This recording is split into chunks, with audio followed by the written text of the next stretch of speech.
Bonjour à toutes et tous, bienvenue dans le Talk de France Info. Salut Volca, salut Cristalgre, salut Stéphane, salut Jimmy, salut Sergio, salut Jeff, salut Nathalie, salut à toutes celles et ceux que je ne peux pas saluer, salut Yapouka notamment, salut Volca, que je peux pas saluer, vous êtes très très nombreux et je vois que les sujets, notamment sur l'Ukraine, continuent de vous mobiliser. Je ne sais pas si c'est une bonne nouvelle, en tout cas c'est chouette de vous retrouver et de vous lire. On est ensemble donc jusqu'à 19h comme tous les mercredis et les jeudis soirs pour aller flanquer un cathéter avisé dans les artères de l'actu scientifique, juridique, politique, économique, géostratégique, de la tech, du web et puis certainement des idées aussi avec au programme ce soir jusqu'à 18h l'interview du président ukrainien Volodymyr Zelensky hier soir depuis Paris que vous avez certainement vu sur France Info, sur France 2 et puis aussi ce soir la tenue d'un sommet des alliés de l'Ukraine avec plein d'annonces d'Emmanuel Macron, le président de la République. On verra ça jusqu'à 18h. 18h, heure à laquelle on va filer jeter un œil pour voir ce qui se passe sous le marteau de celles et ceux qui jugent les enfants alors qu'est examinée aujourd'hui au Sénat la proposition de loi visant à restaurer l'autorité de la justice à l'égard des mineurs délinquants et leurs parents. Un texte à l'initiative de Gabriel Attal qui suscite à tout le moins de vifs débats, autant chez les juristes de gauche comme de droite que chez les professionnels de la protection de la jeunesse, avec encore une question, est-ce qu'on en avait vraiment besoin? Ce sera jusque 19h pour l'heure et pour l'instant. Il n'est jamais que 17h09 passé de 19 secondes. On vous attend donc à Paris, virtuellement en tout cas, où vient de se terminer un nouveau sommet des pays alliés de l'Ukraine autour d'Emmanuel Macron, avec au menu 3 heures de discussion, 31 chefs d'État et de gouvernement, dont bien sûr Volodymyr Zelensky. C'est terminé tout à l'heure, on va le voir. Le président et la coalition dite des volontaires, ces pays susceptibles d'envoyer des troupes en Ukraine en cas de cessez-le-feu durable. Emmanuel Macron qui a une nouvelle fois mis en scène son soutien à l'Ukraine et qui a annoncé une série de mesures pour aider l'Ukraine et Volodymyr Zelensky. Bonjour Oksana Melnichuk. Bonjour. Je n'ai pas raté, j'ai bien prononcé votre nom. Vous êtes politologue, vous êtes par ailleurs ukrainienne, vous étiez tout à l'heure au palais de l'Élysée. Vous vouliez Exactement. assister à la conférence de M. Zelensky à France Télévisions, mais M. Macron avait un peu de retard, c'est ça? Non, c'est pas parce qu'ils ont bien travaillé, mais il s'est pris le temps parce que en fait, c'était très, très important, tout ce qu'il a dit, tout ce qu'il a raconté après la conférence aussi. Bon, bah, vous allez nous raconter. À vos côtés, Antoine Arjakovski. Bonsoir. Bonjour, pardon. Bonjour. Vous êtes historien, spécialiste de l'Ukraine. Vous avez commis Pour sortir de la guerre aux éditions, et je ne sais pas comment ça se prononce, Desclés de Brouwer, Très bien. en 2023. C'était il y a 2 ans. Et en face de moi, à vos côtés, Christophe Gomard, pardon. Bonjour, général. Bonjour. Vous êtes ancien directeur du renseignement militaire. Vous êtes par ailleurs et surtout eurodéputé Les Républicains. Bonjour, monsieur. Bonjour. On cherche à gagner la paix pour l'Ukraine, dit Emmanuel Macron, à construire une paix par la force, assume le chef de l'État après ce sommet de l'Ukraine et de ses alliés qui vient de s'achever à l'Élysée. Voilà, c'était ce matin. Il y a plein de choses dans ce qu'a dit le président de la République. Une nouvelle aide française de 2 milliards d'euros pour l'Ukraine, qu'Emmanuel Macron a détaillé. Et puis aussi une mission franco-britannique pour aider l'Ukraine à structurer son armée dans le futur. Des précisions sur ce que pourraient faire des troupes européennes au sol. Nous avons acté que le Premier ministre britannique et moi-même donnions mandat à nos chefs d'état-major des armées pour qu'une équipe franco-britannique puisse être déléguée dans les prochains jours en Ukraine et puisse travailler de manière très étroite avec nos partenaires ukrainiens qui ont acté également ce mécanisme pour préparer justement dans tous les domaines le format, ce que sera le format de l'armée ukrainienne de demain. Un mandat qui nous a été donné par nos collègues et au fond ils nous ont demandé avec le Premier ministre Starmer d'assurer ensemble le copilotage de cette coalition et de pouvoir ensemble coordonner les initiatives, les comptes rendus pour garder justement le momentum qui est le nôtre. Et donc avec le Premier ministre Starmer, nous allons assumer cette responsabilité ensemble de piloter cette coalition d'action pour une paix solide et durable. Coalition, il parle aussi d'un format d'armée, le président de la République. Christophe Gamard, de quel format d'armée le président de la République peut bien parler? Oui, il parle d'une formation pilotée, comme il l'a expliqué, par 2 chefs d'état-major, donc le chef d'état-major des armées britanniques et le chef d'état-major des armées françaises. Derrière, c'est voir quel volume de troupes on va mettre au sol. Volodymyr Zelensky a parlé de 200 000 hommes, ce qui me paraît beaucoup au regard de ce que sont capables réellement de faire les Européens aujourd'hui. Et derrière, le volume à déterminer, c'est soit un battle group, mais c'est insuffisant. Une brigade, c'est environ 3 000 à 4 000 hommes. Est-ce que c'est ce volume-là, cette dimension-là? Sans aucun doute. Pour faire quoi? La vraie question derrière, c'est qu'on voit bien qu'on est encore dans les travaux de planification, en tous les cas d'études, parce que que vont faire ces soldats? Quel est l'objectif de leur déploiement, s'ils sont déployés? puisque jusqu'à présent, Emmanuel Macron a toujours dit que ce serait après la paix. Quand on déploie les soldats, c'est qu'ils ont une mission. Quelle va être cette mission? Est-ce que c'est pour assurer les Ukrainiens de rester indépendants? Parce que finalement, c'est ça aujourd'hui le véritable objectif. C'est de garantir que l'Ukraine reste indépendante et libre de choisir le destin qui est le sien. Et non pas rester sous un joug russe ou de rester autre chose d'un pays neutre, mais qui reste, j'allais dire, ballotté entre l'Ouest et l'Est. On voit bien derrière l'évolution du discours, au-delà des négociations entre Américains, Russes et Ukrainiens, comment dirais-je, en Arabie Saoudite. Et derrière, on voit bien que les Européens cherchent à exister avec des vraies mesures concrètes. Quelle sera-t-elle à la fin? Je n'en sais rien aujourd'hui, c'est un peu trop tôt pour le dire. Il faudra attendre le voyage, effectivement, la mission du SEMA français et du SEMA britannique en Ukraine pour dialoguer avec le chef d'état-major des armées ukrainiennes, pour analyser et voir ce qu'ils sont en mesure de faire. Vous dites c'est un peu beaucoup par rapport à ce que l'Europe peut fournir. L'Europe pourrait fournir à peu près combien de soldats à la grosse louche, pour parler très très prosaïquement? On parle d'hommes, de femmes. Les Français aujourd'hui sont en mesure de déployer rapidement, c'est 2 à 3 semaines, hein, c'est 10 à 15 000 hommes. Si les Britanniques mettent aussi 10 à 15 000, ça peut faire 30 000. Ça sera un volume, je vais dire, maximum. Dans un premier temps, j'allais dire 5 000, 6 000, et on verra par la suite. Antonin Jakowski. Oui, moi je crois que c'est très important qu'il y ait eu cette rencontre à Paris. Je comprends cette force de réassurance dont parle le président Macron. Il faut peut-être expliquer pour ceux qui nous rejoignent, parce qu'on en parle depuis longtemps de la force de réassurance. On l'invoque un peu comme ça. Qu'est-ce que c'est que la force de réassurance? Ben là, en l'occurrence, d'après ce que j'ai pu comprendre, c'est que ces troupes-là soient disposées sur des centres à l'arrière du front, dans des villes importantes et dans des centres stratégiques. Et donc, en stratégie militaire, mais je parle sous le contrôle du général, les Britanniques appellent ça la Tripwire Force. Tripwire Force, c'est une force de dissuasion qu'on a déployée pendant la guerre froide en Allemagne. Il y avait des forces britanniques, françaises, américaines qui étaient incapables de contenir l'armée rouge, le pacte de Varsovie, mais qui étaient suffisamment nombreuses pour dissuader l'armée rouge de venir attaquer l'Allemagne de l'Ouest. Et là, c'est la même chose. Ça veut dire on n'est pas sur la ligne de front, on est en arrière, mais on assure l'armée ukrainienne. Peut-être pas toucher non plus. Pardon ? Ce sont des troupes qu'on n'oserait pas toucher non plus. Enfin... Alors, si les Russes, et probablement qu'ils vont tester, ils vont tester, bien entendu, mais là, pour le coup, c'est pas juste l'Ukraine qu'ils auront en face d'eux. Ils auront une coalition de 31 pays. Il y avait également aujourd'hui à Paris le secrétaire général de l'OTAN. Donc ça veut dire... et puis le président américain est lui-même informé de ce qui s'est passé.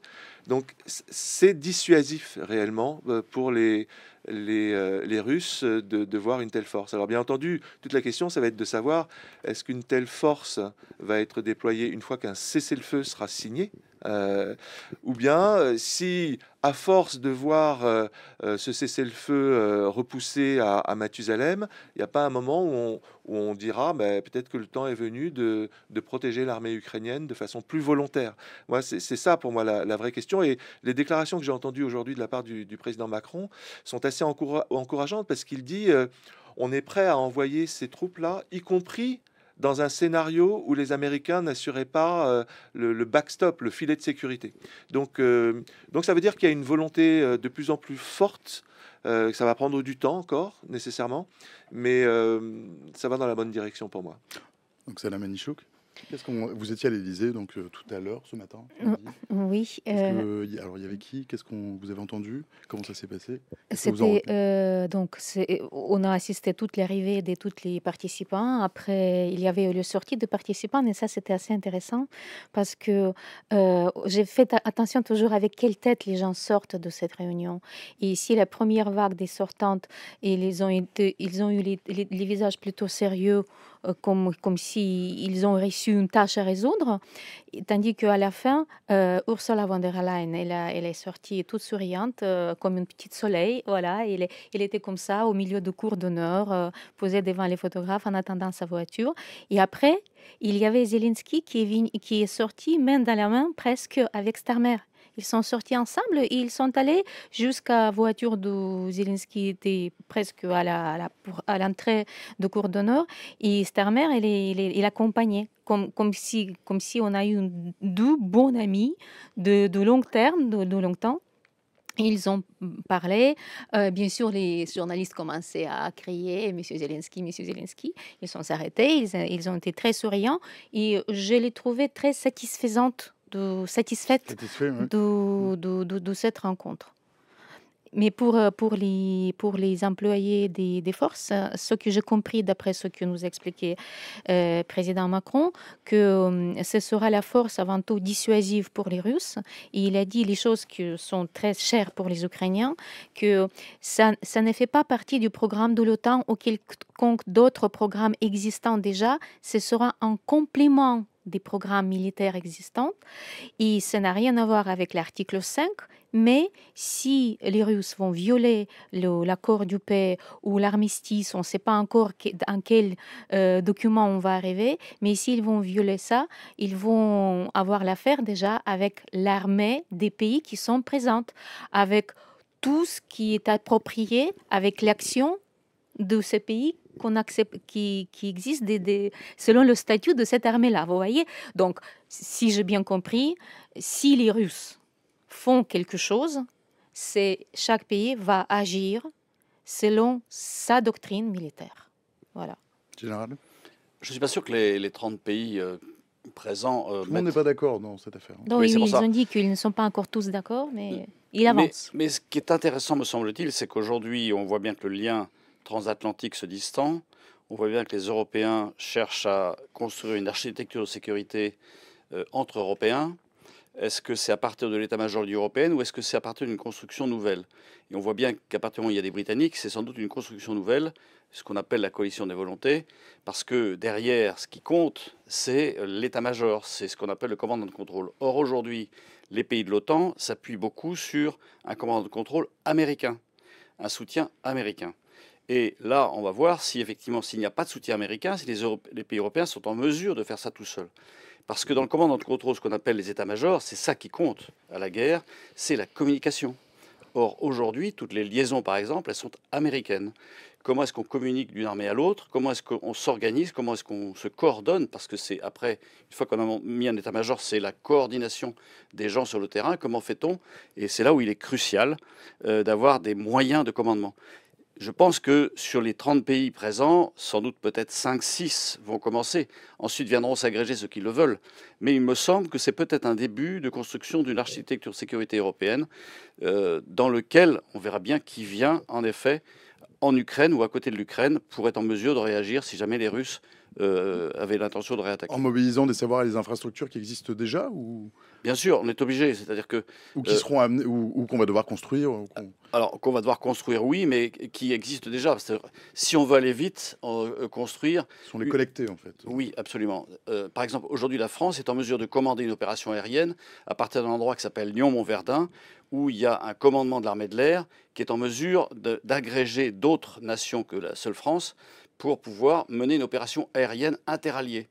Et je pense que c'est ce qui sans doute va se passer pour effectivement coordonner l'action des soldats venant de différents pays. Je peux ajouter à ça ce qui était décidé déjà pendant cette réunion, ce que la semaine prochaine, les chefs de l'état-major de Grande-Bretagne et de la France, ils vont partir en Ukraine pour rejoindre leurs collègues ukrainiens pour exactement mettre en œuvre tout ce que vous venez d'expliquer. Et comme déjà expliqué M. Macron, le copilotage va assurer par Grande-Bretagne et la France. Donc, cette copilotage, ça commence par l'OVNU en Ukraine, les deux chefs de l'état-major, français et britannique. L'Europe doit prouver qu'elle peut se défendre, avait lancé Volodymyr Zelensky, me semble, à l'ouverture du sommet. C'est ce qu'elle vient de faire, l'Europe. C'est prouver qu'elle peut se défendre. Vous savez, comme il a dit monsieur Macron au début de sa conférence, en fait, c'est le premier acte de la défense européenne. Il a dit, exactement, il a dit, notre objectif est de gagner la paix durable. Et c'est le sens de ce sommet lancé le 17 février. Il a dit qu'il s'est basé sur le volontariat et le volonté pour que nous restons unis. C'est la volonté de rester unis et construire la paix par la force. Quand même, il a fait l'accent que, il a dit aussi que cette fois, les pays étaient encore plus unis, plus soudés. Bien sûr, il y a encore quelques questions à résoudre, mais vous imaginez 31 pays rassemblés ensemble et C'est la première fois où, en fait, ce concept de volontariat, ça veut dire qu'on le fait hors traité, finalement. On le fait hors UE. C'est une sorte de consortium. Vous savez, Il y avait la coalition de Rammstein qui fonctionnait par les Américains dès le printemps 2022 et qui réunissait une cinquantaine de pays. Sauf que elle était dirigée par les Américains et que là, aujourd'hui, les Américains ne sont plus en mesure de le faire. Donc, c'est vraiment une initiative maintenant franco-britannique et c'est ça qui lui donne une dimension nouvelle, peut-être plus réaliste, moins naïve que la précédente. Pourquoi? Parce que on a bien vu dans la fameuse discussion dans le cabinet de Trump avec Zelensky qu'ils étaient tout simplement pas au courant, J.D. Vance, de tout ce qui s'était fait en Europe depuis le format Normandie, les négociations de Minsk, qui avait déjà eu un accord à Paris, qui avait déjà eu une rencontre entre Poutine et Zelensky à Paris, et que ça n'avait pas marché.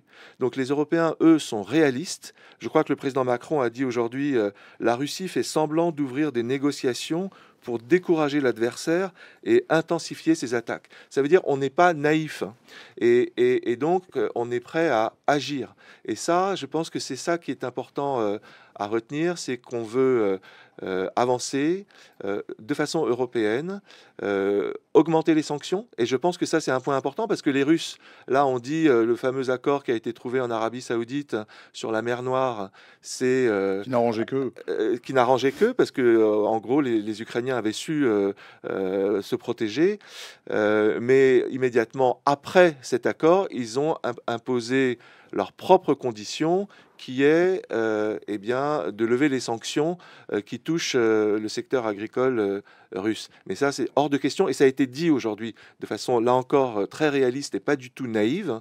Il est hors de question qu'on rentre là-dedans. Par contre, d'autres propositions du côté ukrainien qui avaient été faites et qui ont été présentées hier par Zelensky n'ont pas été entendues par les Américains. Et moi, j'y tiens beaucoup. C'est la question de la libération des otages militaires et civils ukrainiens, les 20 000 enfants qui ont été envoyés en Russie et propagandés pour les Ukrainiens et pour les Européens, je pense, ça doit être une condition fondamentale pour le cessez-le-feu. Et pour l'instant, elle a été mise de côté. Exactement, merci beaucoup de parler de ça parce que vous savez, la semaine dernière, j'ai assisté à une grande conférence à Sciences Po Grenoble avec la présence des ex-prisonniers de guerre ukrainiens et ils ont raconté les choses tellement atroces que cet ex-prisonnier, il a dit, vous savez, j'ai eu envie, en sortant de prison, j'ai eu envie d'aller à Auschwitz. Je dis, mais pourquoi vous avez eu cette idée en passant 600 jours dans la prison? Il a dit, parce que quand je l'ai visité, j'ai compris que c'était les colonies de vacances par rapport de tout ce que nous avons vécu dans la prison. Et c'est vrai, je suis tout à fait d'accord avec vous, nous devons imposer cette condition préalable. Mais vous savez, j'ai noté une phrase de Macron que j'ai beaucoup aimée. Il a dit qu'ils ont été unanimes pendant cette réunion, qu'il faut jamais laisser passer aucun récit contre la vérité. Donc, ils ont bien compris, ils sont tout à fait conscients, toute la manière et toutes les manœuvres que font maintenant les Russes. Donc, il n'y a plus aucune illusion à ce sujet.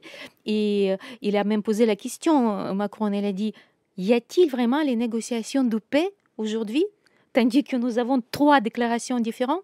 Vous voyez, c'était suspendu en question. Le président de la République met les mots sur les choses. Après, est-ce que tout ceci est vraiment de nature à embarrasser M. Poutine? Mais ça peut embarrasser M. Trump. Parce que Trump, lui, il est arrivé en disant que voilà, en 24 heures, il va régler le problème. Et là, ça fait déjà depuis le mois de janvier qu'il a pris le pouvoir. Et il n'arrive pas à un cessez-le-feu de 30 jours. Sur la terre, dans les airs et sur mer.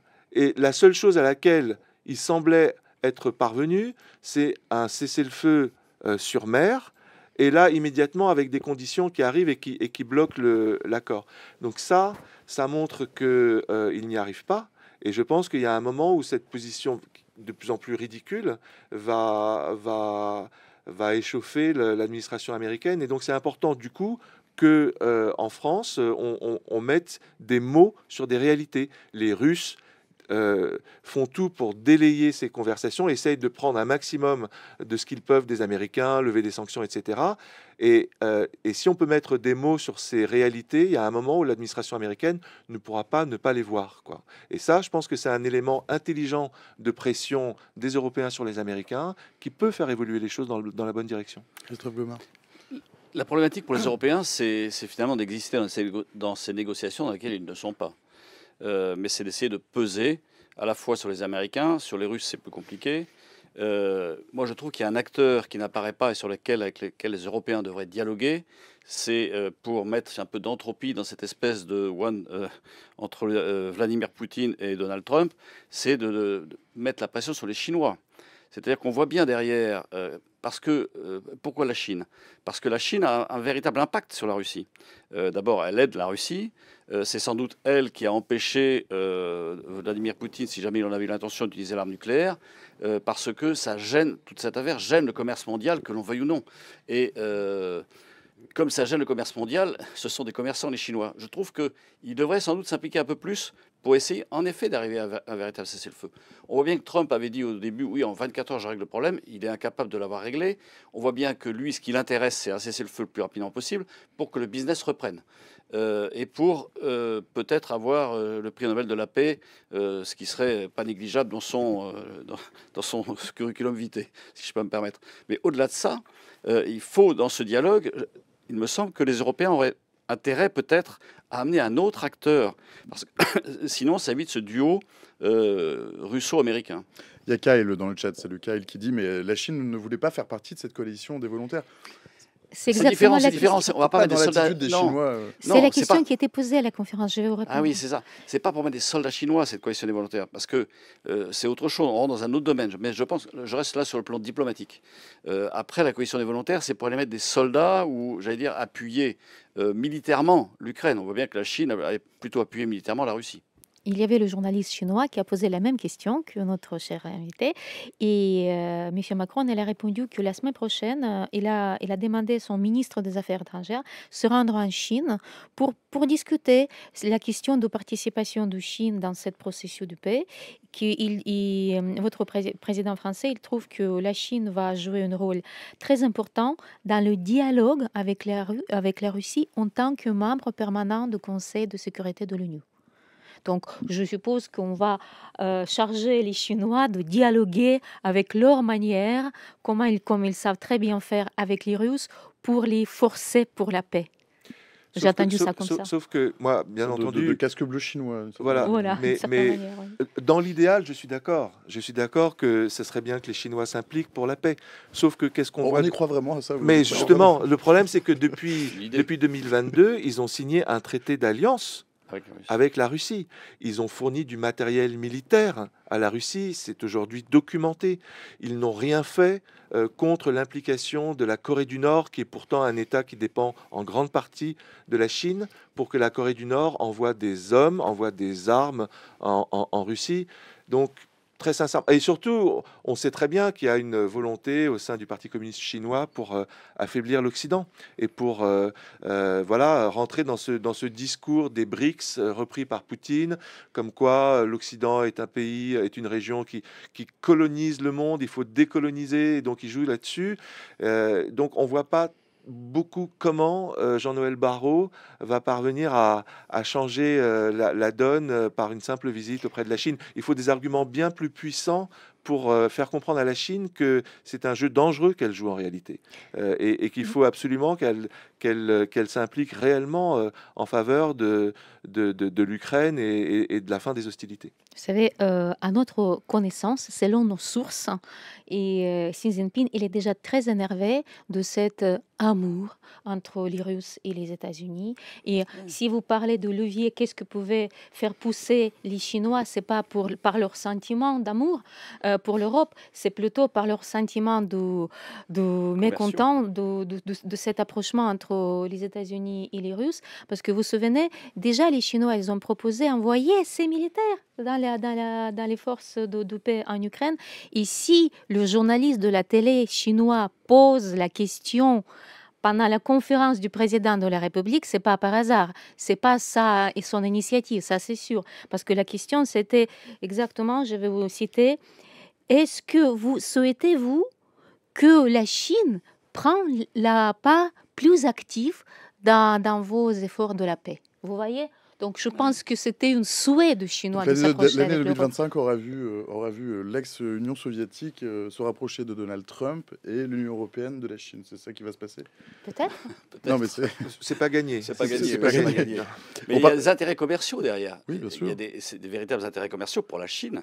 Le marché européen est un véritable enjeu commercial, comme pour les Américains. On voit bien qu'avec les droits de douane voulus par Donald Trump, on voit bien derrière qu'il se cache une véritable guerre commerciale. Et ce qui est important derrière, et dans l'esprit d'un Trump, c'est le business. C'est la seule chose qu'il vise, lui. Après, il redonne la parole à la Russie pour ensuite refaire du commerce avec les Russes. Lui, il va alléger les sanctions. Bon, les sanctions ont été essentiellement prises par les Européens. Donc les Européens ne vont pas alléger les leurs. Mais on voit bien derrière qu'il y a un véritable... Pour Donald Trump, il veut y arriver vite, il n'y arrive pas. Et je pense que les Européens devraient prendre toute leur part, non seulement en planifiant des choses pour le moyen et le long terme, mais également en essayant d'impliquer d'autres pour justement essayer d'arrêter ce duo russo-américain. Mais en tout état des choses, l'Europe sort gagnant. Vous voyez, parce que c'est autour de l'Europe que tourne tout ça. N'importe quelle alliance pourrait être créée, mais sans Europe, aucune de ces alliances ne tient pas la route. Parce que rappelons que quand même les États-Unis, ils ont la dette 35 billions, si je ne me trompe pas. Et qui détient la dette américaine? C'est les Chinois. Donc, je pense que c'est plutôt les Chinois qui vont mener cette tango entre les Russes et les Américains que l'autre chose. Mais les Chinois, ils sont intéressés par l'Europe parce que rappelons que l'Europe, c'est la première puissance économique du monde. Et les Chinois, ils n'adorent que les leaders. Ils ne vont pas traîner avec les losers. Il y a un concept qui a chassé le concept de réassurance, c'est le concept de belligérance, dont on a beaucoup parlé au début du conflit. À quel moment Vladimir Poutine va nous considérer comme co-belligérants à ce stade? Il nous considère déjà, je pense, non? En tout cas, il a dit qu'il n'acceptait pas que des forces de l'OTAN soient présentes en Ukraine et que, pour le coup, ce serait une co-belligérance assurée. Mais à quoi les Européens disent, mais il nous a pas demandé notre avis de savoir si des Coréens pouvaient ou pas rentrer dans le conflit. Donc, c'est le continent européen. Les Européens doivent se prendre en main, défendre leur territoire, défendre leurs alliés. Il y a des accords qui ont été signés depuis un moment entre la France et l'Ukraine en particulier. Et moi, je me réjouis. Pour moi, la bonne nouvelle de la journée, c'est que 2 milliards d'euros vont être débloqués par la France, là, rapidement, pour armer les Ukrainiens. C'est ça le plus urgent. On voit bien que Poutine n'est pas intéressé pour le moment par un vrai cessez-le-feu. Et donc, dans l'urgence, il faut débloquer des moyens. Et 2 milliards, c'est énorme, en fait. Par rapport à l'effort que fait la France depuis 2022, c'est énorme. Et ça se traduit, il l'a dit aujourd'hui, par des missiles Mika de défense aérienne, par des missiles solaires Mistral, par des chars AMX 10 RC, par des blindés, par des missiles anti-chars Milan, par peut-être des Mirage 2000 en plus. En tout cas, c'est une demande forte de Zelensky parce qu'il voit combien sont efficaces ces Mirage 2000 qui sont déjà en service dans le ciel ukrainien. Voilà, là on rentre dans le concret, on rentre dans les commandes et on rentre dans la rapidité. Ça me paraît très important et les Russes n'ont rien à dire par rapport à ça. Et Macron, il a confirmé d'ailleurs aujourd'hui pendant la conférence de presse, il a dit qu'on ne va pas demander les Russes que ce qu'on va faire sur le territoire de l'Europe et de l'Ukraine. Maintenant, général, je m'adresse aux militaires, pardonnez-moi, je vous coupe la parole. C'est un arsenal convaincant? Oui, ça me désole, c'est qu'on prend sur les stocks de l'armée française. Je ne suis pas certain que les commandes soient passées pour... j'allais dire... C'est du matériel qui est préexistant, c'est pas du matériel qu'on a acheté. Absolument. Donc c'est 2 milliards de matériel qu'on possède déjà. C'est du matériel qu'on possède déjà, et je ne suis pas certain qu'on dépense 2 milliards pour aller compléter les stocks que l'on vide. Mais ça, c'est l'ancien militaire qui parle. On n'est pas en termes de co-belligérance. Co-belligérance, c'est-à-dire qu'on ferait la guerre. On soutient un allié qui est en guerre. Donc on n'est pas du tout dans la co-belligérance. Mais c'est vrai que Poutine a déclaré la guerre, semble-t-il. En tous les cas, l'une des causes, c'était pour empêcher l'Ukraine de rentrer dans l'OTAN et pour empêcher donc que des soldats de l'OTAN soient sur le sol ukrainien. Au-delà de ça, finalement, pour Poutine, c'est une ligne rouge. Donc, ce dont parle Emmanuel Macron avec le Premier ministre britannique, c'est de mettre des soldats après la paix. C'est-à-dire que pour l'instant, on n'est pas du tout dans l'idée d'aller mettre des soldats qui vont se battre. Se battront-ils après si jamais les Russes réattaquent? C'est autre chose, mais on n'en est pas là. Pour l'instant, on est pour la mise en place de soldats sur un sol d'un pays en guerre, mais on les mettra lorsque ça sera en paix. Maintenant qu'on déploie des soldats, ce qu'on fait déjà, la France a déjà des blindés en Roumanie, elle a d'autres soldats en Estonie. Les Européens ont mis pas mal de soldats dans les pays, j'allais dire, limitrophes de l'Ukraine. Donc ils sont prêts éventuellement, si ces pays étaient attaqués, à engager le combat. Après, reste le problématique de l'article 5, on parle toujours de l'article 5, mais dans le traité de l'Union européenne, il y a l'article 42.7 qui est plus exigeant, plus contraignant, j'allais dire, que l'article 5 de l'OTAN. Et c'est en ça où, de fait... Sont quoi les conditions de cet article? C'est ceux qui nous rejoignent, les conditions de cet article, si vous voulez, c'est qu'on apporte son soutien à un pays qui serait attaqué. Eh bien, on est censé aller l'épauler, l'aider naturellement, c'est-à-dire sans demander... sans poser la question, on le fait naturellement. Est-ce qu'on le fera? Ça, c'est autre chose. En France, on voit bien derrière que, selon les constitutions, la France, c'est le président de la République qui décide de l'envoi de ses soldats. Dans d'autres pays, comme l'Allemagne, par exemple, c'est le Bundestag ça doit passer par le Bundestag. Donc, forcément, la parole est plus... Il y a plus de députés et je pense que... Un peu plus de temps, donc. Il y a un peu plus de temps, et voire une non-décision. On voit bien que certains pays n'envoient pas de soldats à cause, effectivement, parce que c'est une décision parlementaire, alors qu'en France, c'est une décision du chef des armées qui est le président de la République. Il y a un pays qui avait émis le souhait d'assurer un peu de leadership dans tout ça, c'était la Pologne, dont on parle un petit peu moins.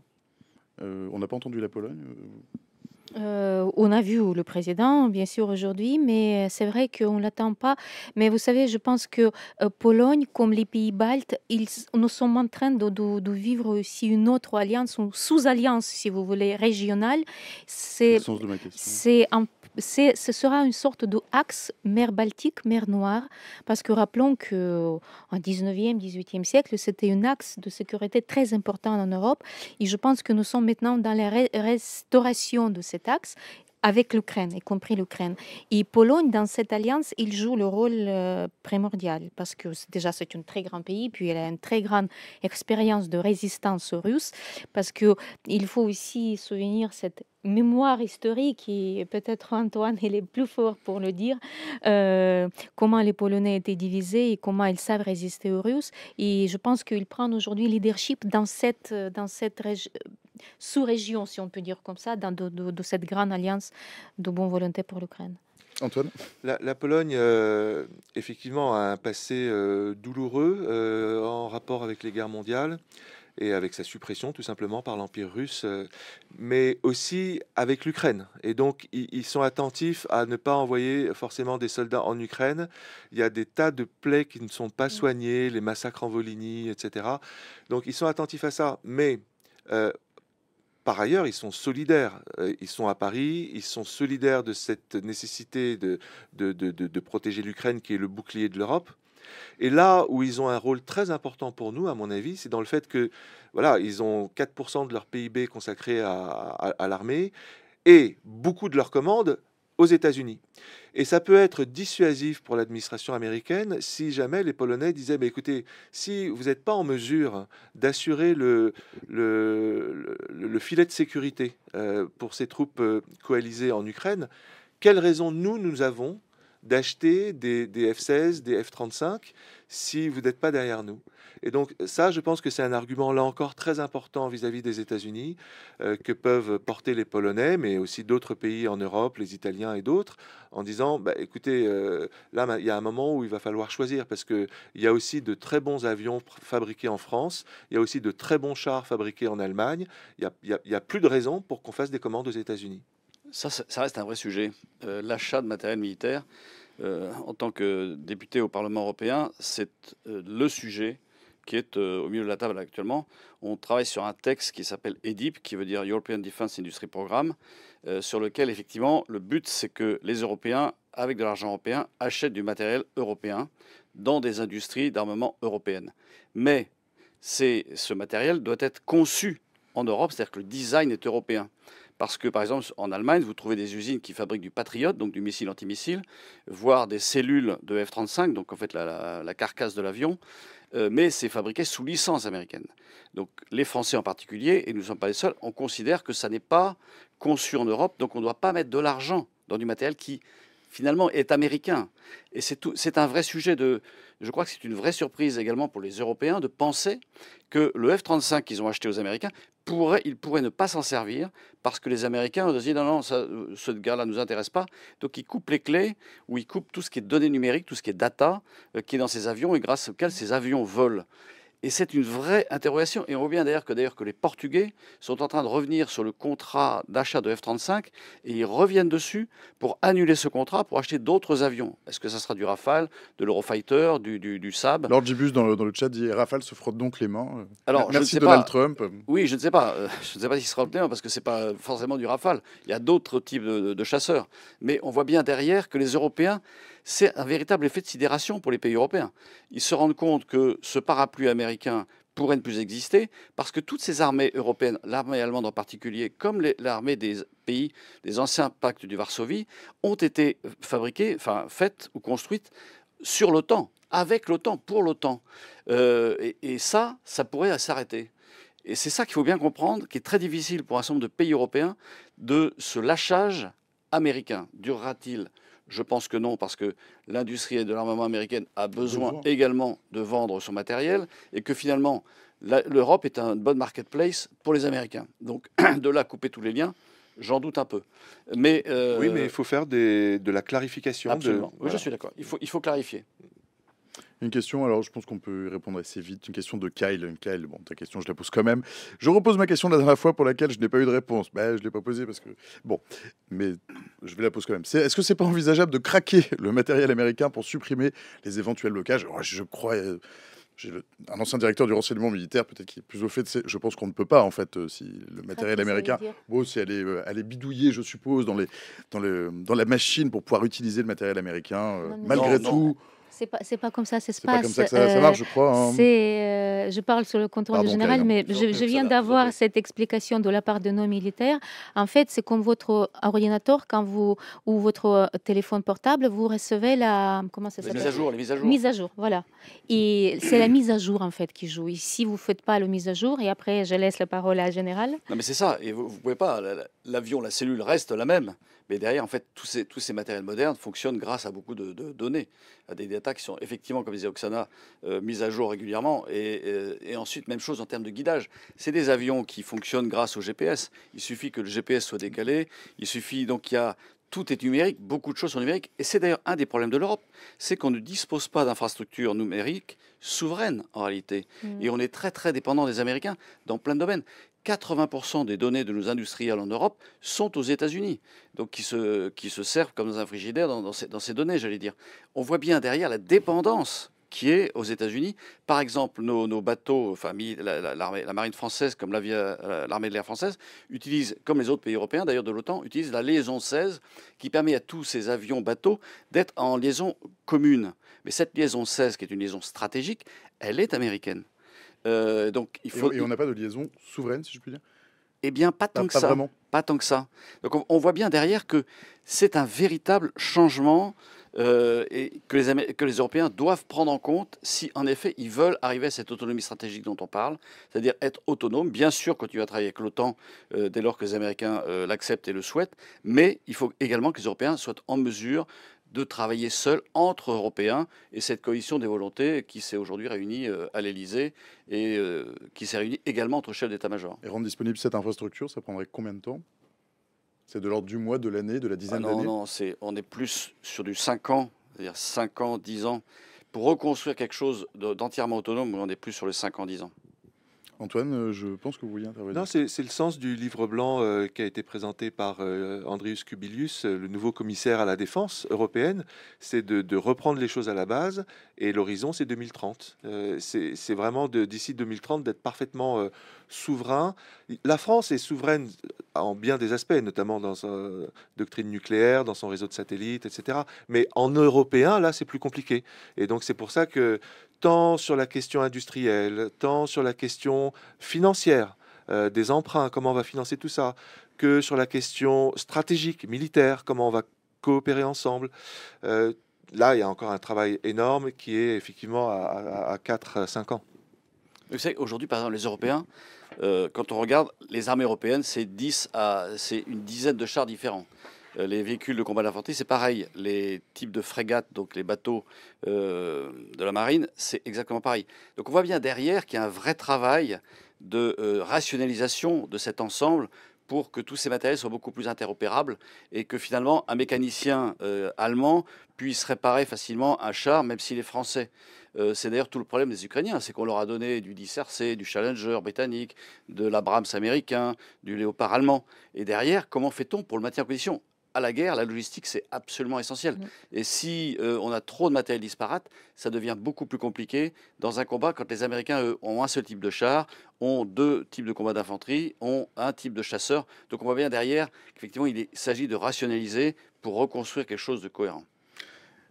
Oksana Krystalgre a une question pour vous. Salut Krystalgre. Alors pour Oksana, que pense la population de l'Ukraine de tout cela? Est-ce que les Ukrainiens parlent de cela au quotidien? Je pense que oui. Est-ce qu'ils souhaitent et qu'est-ce qu'ils souhaitent, la dame et l'homme de la rue à Kiev par exemple? Je peux vous dire que je suis en contact avec les dames et les hommes de la rue parce que j'ai toute ma famille et toutes mes amis. Il y a la plupart des hommes qui sont sur le front. Je peux vous dire que moi, je partage cette opinion. On est quand même assez choqués par l'attitude des États-Unis. On est très déçus. C'était comme on traite Trump comme c'est une trahison pour l'Ukraine.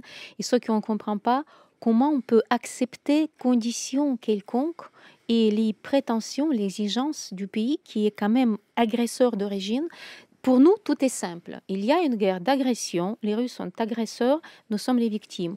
Une seule condition pour la paix et une seule chose qu'il faut exiger de notre part pour les Russes, de nous, je veux dire des Européens et les Ukrainiens, c'est que les Russes retirent le plus vite possible de notre territoire et basta. Il n'y a rien à discuter. Tout ça, on pense que c'est le blabla parce que le reste du monde il est dans les bains chauds, tandis que c'est nous qui mourrons.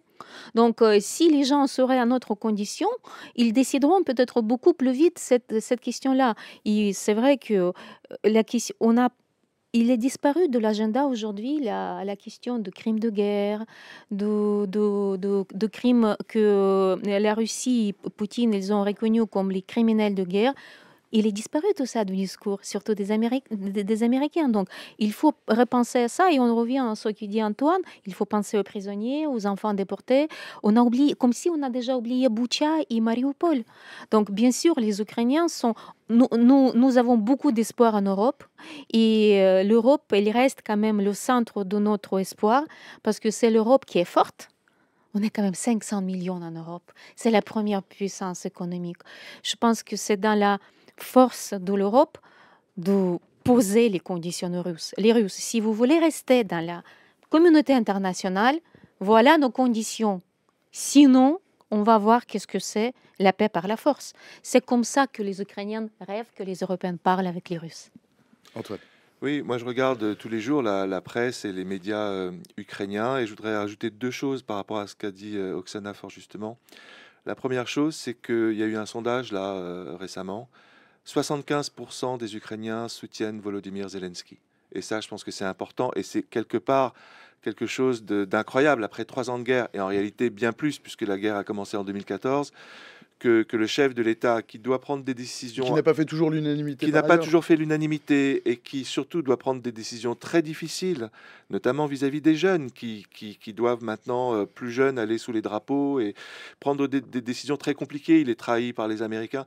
Néanmoins, il y a une solidarité de fond, 75% des Ukrainiens qui soutiennent Zelensky.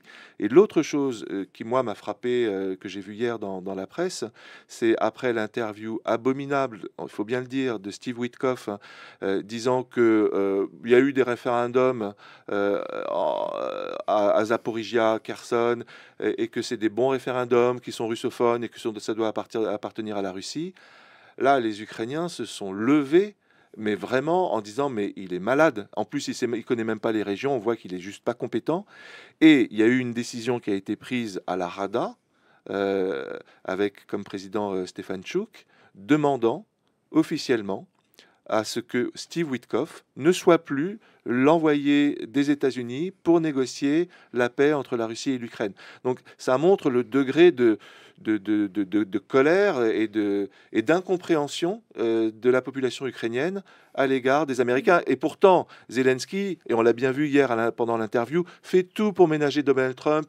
Il demande pardon à chaque phrase, il remercie toutes les 2 phrases, il veut surtout pas embarrasser les Américains. Que Stefanchuk et que l'ensemble de la Rada demande la destitution de Steve Witkoff, ça montre combien les Ukrainiens sont scandalisés par la récente interview qu'il a donnée à Tucker Carlson. Général. Alors, c'est vrai que je rejoins ce que dit Oksana, c'est-à-dire je comprends la population ukrainienne. Le sujet aujourd'hui, c'est que sur le plan militaire, l'Ukraine n'est pas capable de repousser les Russes. En fait, on en est là. Alors en France aussi, elle le fait quand même depuis 3 ans. Non, oui, mais reconquérir les territoires. C'est-à-dire qu'aujourd'hui, oui, c'est de ça dont je veux parler, militairement parlant. Militairement parlant, ça, je suis admiratif des capacités de l'armée ukrainienne, effectivement, à résister face aux vagues russes. Avec quand même un nombre de morts et de blessés assez conséquent. Derrière, c'est comment est-ce qu'on arrive effectivement à cesser le feu. C'est ça le vrai sujet, pour que demain, on arrive à une paix juste et durable, telle que ça a été souligné tout à l'heure. Parce que militairement parlant, je n'ai pas le sentiment que l'Europe veuille s'engager dans la guerre, les Américains non plus. Donc en fait, on va arriver à un front gelé. Et comment ça se passe après? On voit bien que les Américains veulent un cessez-le-feu. Derrière la paix, en fait, on ne sait pas très bien comment ça va se définir. Les Européens, eux, sont dans le temps d'après la paix. Mais comment se règle cette situation? On en est là, finalement. Et finalement, personne ne donne de réelles solutions. On soutient militairement, mais moi, j'ai toujours dit ça, c'est que les Européens ont été très hypocrites avec les Ukrainiens. On leur a laissé croire qu'avec l'armement qu'on allait leur donner, ils allaient gagner la guerre.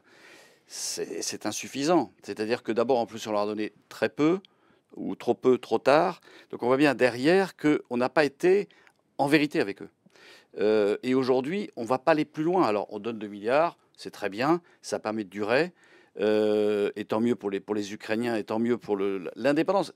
De mon point de vue, l'objectif ukrainien, c'est que ça reste un pays indépendant, ça reste un pays qui soit maître de son destin. Et je crois que la maîtrise du destin pour les Ukrainiens, c'est ça le point essentiel. Comment est-ce qu'on y arrive? C'est pour ça que tout à l'heure, je parlais d'un dialogue avec d'autres que les seuls ceux en place, parce qu'il va bien falloir arriver à un cessez-le-feu. Parce que ça reste malheureusement un massacre. On compte 700 000 jeunes de part et d'autre, à peu près tués, blessés. Peut-être 500 000 côté ukrainien, 700 000 côté russe. C'est énorme. C'est énorme. Même si les plus jeunes Ukrainiens n'ont pas été mobilisés, je crois que de 18 à 25 ans, ils n'ont pas été mobilisés. L'âge de mobilisation est descendu de 27 à 25. Mais quand même, c'est énorme, avec une population qui a clairement 10 millions d'Ukraine. Donc c'est là où, de mon point de vue, alors ça c'est le militaire qui parle, comment est-ce que sur le terrain, on fait pour repousser les Russes vers les frontières de 91? Ça, j'ai pas la solution, à moins, en effet, qu'un certain nombre de pays rentrent en guerre aux côtés des Ukrainiens. Mais je ne crois pas que ce soit ça ce qui est envisagé. Non, la solution, comment dire, déjà, en termes de chiffres, c'est 900 000 soldats russes qui sont mis hors de combat depuis 2022. En tout cas, voilà, c'est les chiffres qui sont les plus répandus, et donc beaucoup moins du côté ukrainien. Mais la solution, on l'a. La solution, on l'a. Et elle a été présentée par Zelensky, à savoir, on fige le conflit tel qu'il est aujourd'hui. On donne des garanties de sécurité à l'Ukraine, à la partie souveraine, et on attend le travail des diplomates pour faire avec le Donbass et la Crimée ce que les Alliés pendant la guerre froide ont fait avec l'Allemagne de l'Est, c'est-à-dire, voilà, en attendant que s'effondre un régime inique qui était le régime soviétique et aujourd'hui le régime de Poutine, de telle façon à ce que, dans un second temps, on puisse permettre à la Crimée et au Donbass de retrouver l'Ukraine souveraine. C'est ça le plan que Zelensky a défendu devant les Européens. C'est un plan qui est soutenu également par la France, et c'est avec cette stratégie à long terme qu'on peut travailler pour permettre un cessez-le-feu et ensuite un travail avec la diplomatie. Il y a aussi un autre plan. L'armée ukrainienne, elle évoque un bilan de 870 700 soldats russes. C'est un peu entre vous deux. Il y a plusieurs chiffres en réalité, avec plusieurs sources différentes. Je ne vais pas vous départager là. C'est entre 700 000 et 900 000. Et en tout cas, les Ukrainiens sont très fiables parce qu'ils donnent ces chiffres-là depuis 2014. Donc, de ce point de vue-là, moi, je suis assez... Je suis assez les chiffres de l'état-major ukrainien. Je voulais attirer votre attention aux paroles du général Zaloujny. Il était le commandant d'armée ukrainien de le premier jour de la guerre. Il est maintenant actuellement l'ambassadeur d'Ukraine dans la Grande-Bretagne. Il a dit que la victoire de l'armée de la victoire, ce sont les avions. Il nous faut 1200 avions pour couvrir le ciel de l'Ukraine et pour finir la guerre. L'avion, la cause des avions, je parle sur le contrôle de notre général, mais il paraît que les avions sont capables de finir la guerre au bout de quelques semaines. Donc, il y a aussi cette solution pour finir la guerre. Et pour les Ukrainiens, nous considérons que la fin de la guerre, c'est la victoire de l'Ukraine et la défaite de l'armée russe. La défaite de l'armée russe va faire s'écrouler le régime de Poutine. Et c'est une seule garantie de sécurité pour l'Europe pour l'avenir. Général, sur les avions. Je pense que c'est un peu plus compliqué que ça. Les Russes ont perdu que 80 avions de combat depuis le début de cette guerre. Donc, preuve qu'ils ne les ont pas tellement fait voler au-dessus de l'Ukraine. Ils ont beaucoup tiré depuis le ciel russe. Est-ce que 200 avions peut changer la donne?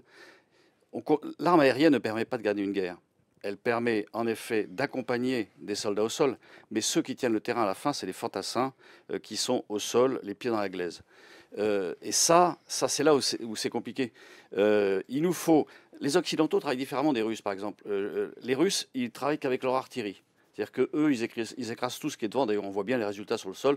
Tous les villages sont détruits quand ils avancent. Les Occidentaux, et en particulier l'OTAN, en fait, on travaille avec nos avions. C'est les avions qui percent, en effet, qui bombardent. Et nous, nous travaillons avec les drones. Oui, exactement. Pour permettre aux troupes d'avancer. C'est comme ça que, voilà, en termes de tactique militaire très rapide. Au-delà de ça, je pense que je rejoins le plan que notre historien vient de prononcer. Mais c'est vrai qu'il faut arriver à un cessez-le-feu et que la victoire souhaitée par Oksana et que je souhaite aux Ukrainiens, c'est militairement, aujourd'hui, ça me paraît difficile. Je ne vois pas comment militairement, à moins de faire entrer d'autres pays en combat aux côtés des Ukrainiens, mais ce n'est pas ce vers quoi on s'engage. Derrière, après, c'est effectivement, comme on a fait avec l'Allemagne de l'Est, c'est un effondrement du régime, et qu'à ce moment-là, effectivement, à travers les diplomaties, on voit bien ce qu'est devenu l'Allemagne de l'Est. L'Allemagne de l'Est a rejoint la République fédérale d'Allemagne. Mais de mon point de vue, c'est arriver à un cessez-le-feu, en effet, pour j'allais dire, arrêter cette tuerie qui, l'air de rien, détruit une grande partie de l'Ukraine, enfin toute la partie du Donbass en particulier, et tue beaucoup de jeunes soldats, qu'ils soient ukrainiens et russes également. Excellent.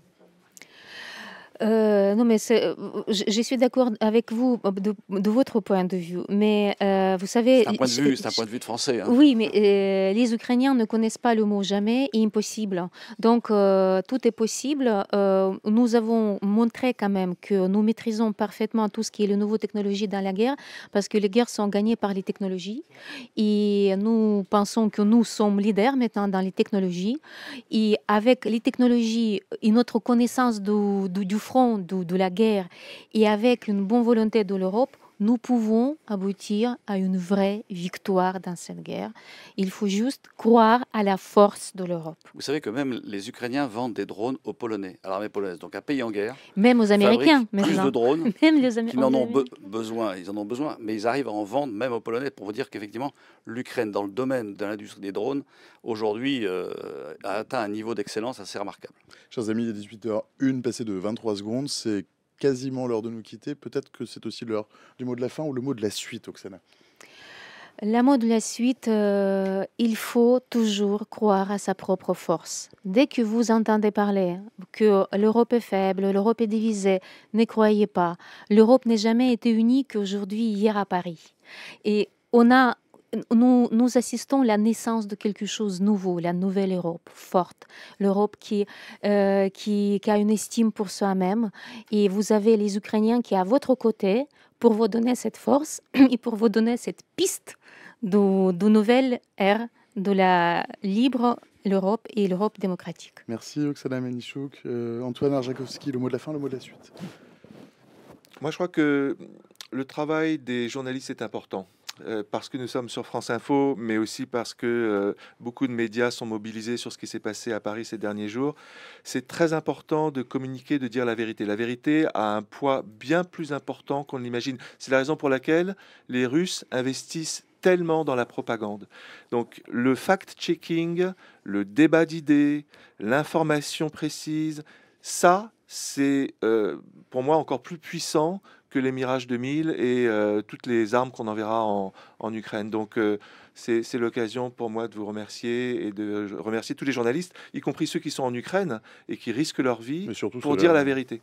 Voilà. Christophe Gomard, monsieur l'eurodéputé. Général, le mot de la fin, le mot de la suite. Je rebondis 5 secondes sur ce qui vient d'être dit. Vous savez ce que disait Churchill? Churchill disait la vérité est si précieuse à la guerre qu'on la cache derrière un rempart de mensonges. Mais au-delà de ça, je crois beaucoup que c'est pour moi un réveil de l'Europe. Cette Europe qui était un peu endormie sous le parapluie américain est en train de se réveiller. Et c'est la bonne nouvelle. C'est chaque nation souveraine va se renforcer et dont la puissance va augmenter. Et que cette somme de puissance va faire en sorte qu'effectivement l'Europe sera plus forte, respectée et qu'elle pourra peser dans l'histoire du monde. Merci à tous les trois. 18h03, passé de 30 secondes. Je vous fiche dehors, je vous remets entre les bras de Camille Rio. Merci infiniment pour vos lumières. Merci d'avoir joué le jeu des questions du chat. Revenez quand vous voulez, c'était un plaisir de vous avoir. Et j'espère que c'était un plaisir largement partagé. Bon retour chez vous. Et je vous remets entre les bras de Camille Rio, 18h04 quasiment sur Info. Nous quittons le cortège du président Zelensky et les perspectives à tout le moins hypothétiques d'une paix en Ukraine.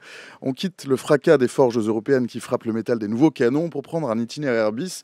On prend un vélo, une trottinette et on se presse jusqu'aux portes du Palais du Luxembourg, au Sénat, dans le parc duquel doivent jouer des enfants. Des enfants certainement bien nés, ou en tout cas suffisamment pour ne pas avoir à tuer le temps dans les marges, à buriner leurs enfants sur le bitume, loin de l'école, parfois sans parents, parfois dans des cadres violents, loin de l'école, loin de l'État, loin de ce que devrait pourtant leur devoir la société. Des enfants volés qu'on peine à intégrer, mais qu'on rapproche de plus en plus près des barreaux.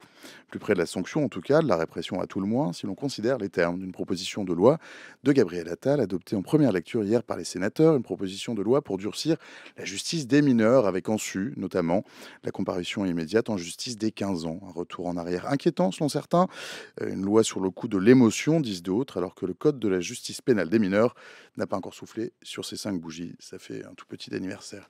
Un texte efficace pour lutter contre le phénomène des violences des mineurs qui touchent d'autres mineurs. Salut le garde des Sceaux, Gérald Darmanin. Les enfants, eux, ces enfants-là, en tout cas, n'ont pas eu leur mot à dire. Et de toute façon, persiflent certains, on les écoute de toute façon jamais beaucoup. Bonsoir, Josine Bitton. Chers amis, bienvenue. Pardonnez-moi l'accueil un peu abrupt.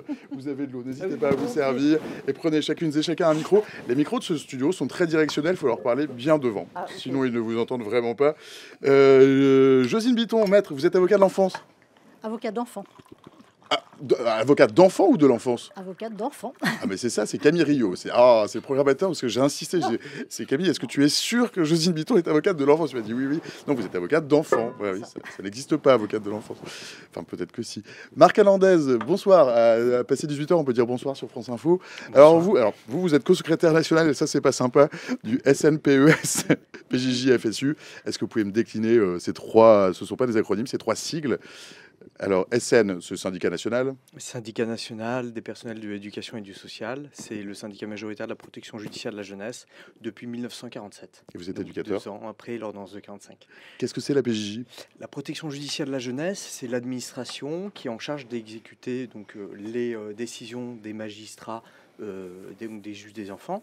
C'est l'administration qui est en charge en fait du primat de l'éducatif sur le répressif, de l'accompagnement éducatif des enfants, leur permettre donc du coup de pouvoir avoir un accompagnement pour se sortir donc du coup des faits de la délinquance, pour avoir un accompagnement éducatif.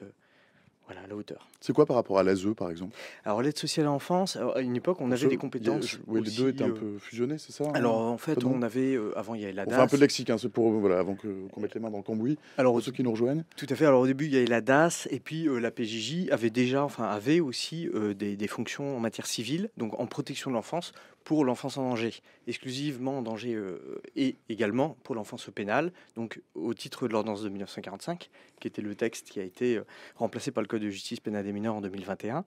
Et à ce titre, donc la PJJ s'occupait autant des enfants en danger que des enfants qui se mettaient en danger, donc par des faits qui étaient des faits pénaux. Depuis 2007, petit à petit, ces compétences en matière civile ont été réduites. Aujourd'hui, on ne fait plus que des investigations à titre civil, et sinon, on a on va dire, un rôle exclusivement au pénal, donc du coup pour des enfants qui passent devant les magistrats pour des faits pénaux. Donc, voilà pour la PJJ. Bienvenue dans le talk de France Info. Et à mes côtés, Adeline Hazan. Les gens vous connaissent la plupart du temps, Adeline Hazan. Bonjour madame, c'est un plaisir de vous avoir. Bonsoir. Bonsoir même. Vous êtes présidente de l'UNICEF France. Vous étiez anciennement contrôleuse générale des lieux de privation de liberté. Vous êtes peut-être un magistrate pour enfants. On est magistrat toute sa vie, non? Je suis magistrat honoraire, disons, mais j'ai exercé les fonctions de juge des enfants pendant 10-12 ans. Alors pour ceux qui seraient restés dans un bunker depuis, je pense, c'est décembre 46, c'est quoi l'UNICEF? Alors l'UNICEF, c'est au niveau de la France, c'est une association qui dépend de l'UNICEF international, qui lui-même est une agence de l'ONU. Et l'UNICEF a pour fonction de préserver et de mettre en valeur les droits des enfants partout où qu'ils soient, de quelques origines qu'ils soient. Et l'UNICEF en France donc a 3 fonctions. C'est une fonction de collecte de fonds au profit des enfants et une fonction de plaidoyer, celle qui nous occupe aujourd'hui par exemple. Est-ce que vous avez des nouvelles de cette loi qui est examinée en ce moment? Est-ce qu'elle va être votée ce soir? Vous savez mieux que moi ou pas? Parce que moi je ne sais pas. Alors elle a été votée au Sénat, elle a été présentée sur 3 jours. Elle a été votée au Sénat hier. Hier. Exactement. Et elle va être présentée maintenant en commission mixte paritaire normalement. Alors il reste toujours aussi la possibilité d'une censure au Conseil constitutionnel. Mais on n'a pas la date de la CMP ici. La CMP, moi j'ai fouillé un peu, j'avais pas de calendrier exact là, après la CMP. Ouais. En général, c'est à peu près 15 jours après, mais là, on n'a pas encore de date fixée. Donc Alors hier, j'ai lu ça dans les colonnes de Public Sénat, chez nos amis qui sont des amis, c'est des copains, Public Sénat. Tout ne peut pas être réponse éducative, il faut que la sanction tombe, estimé ainsi hier soir, donc chez nos copains de Public Sénat, le sénateur Les Républicains Max Brisson. Max Brisson qui voit là un texte équilibré.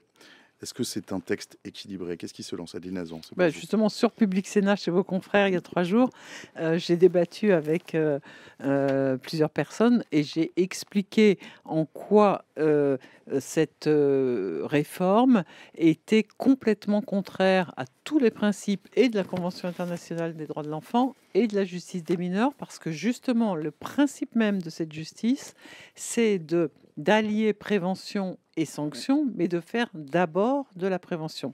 Et là, ce que je veux dire tout de suite, c'est que, par exemple, cette émission, c'était mardi, je crois. Là, on reste sans voix sur ce qui a été voté hier soir, parce que c'est encore 10 fois pire que ce qu'on craignait. Et on va y revenir, j'espère. Mais franchement, là, on reste sans voix. Et ça n'est pas une réforme là de la justice des mineurs. C'est un anéantissement total de tous les principes de la justice des mineurs. Donc vraiment, on vit un moment gravissime. Je voudrais que les auditeurs s'en rendent compte. C'est vraiment très grave. Là, on est là pour en parler pendant 1 heure. Marc, vous souscrivez à ce que vient de dire Adeline Hazan? J'y souscris totalement. Alors, pour poser un petit peu les termes, c'est d'ailleurs assez étonnant parce que quand on écoute les médias, je suis un média, donc je prends ma part, on a l'impression que tout le monde est contre ce texte. Ce texte pourtant a été voté et a été renforcé. Ici, autour de cette table, tout le monde est contre. Il faut que j'explique un petit peu à ceux qui nous suivent. Tous les professionnels de la protection de l'enfance, les juristes de part et d'autre de l'échiquier politique, tout le monde est contre. Sauf ces sénateurs, donc... Pardon, Marc. Non, mais je vous en prie, effectivement, comme vous le relevez, tous les arguments raisonnables, donc des professionnels de l'enfance, des professionnels de la justice, sont contre ce texte. Donc du coup, qu'est-ce qui fait que ce texte passe? C'est parce que ce texte est déraisonnable. Il ne s'appuie pas sur la raison, il ne s'appuie pas sur une analyse, sur des choses concrètes, il ne s'appuie même pas sur les textes dont la France est signataire. L'article 40 de la CIDE, par exemple, la Convention internationale des droits de l'enfant, sur en plus les principes fondateurs constitutionnels. Non, ce texte-là, finalement, M. Spinner avait commencé son introduction en disant qu'il fallait ni céder à l'émotion, ni céder éventuellement à la volonté de l'ultra. C'est le rapporteur du texte. Il était lui-même contre le texte, hein. Il l'a dit et redit. Qui est des républicains. Et qui est des républicains. et qui est le seul à nous avoir reçus. Je tiens quand même à dire que en première lecture, au niveau de l'Assemblée nationale, ni M. Boudier de la commission des lois, ni M. Terlier, rapporteur, n'a souhaité nous recevoir, alors qu'on est le syndicat majoritaire de la protection judiciaire de la jeunesse. Je dis ça, nous ou un autre syndicat de la protection judiciaire de la jeunesse. Aucun n'a été entendu. Et c'est là où vous voyez... du terrain, en tout cas. C'est pas raisonnable et ça ne souhaite pas l'être. Parce que sinon, on aurait entendu les terrains.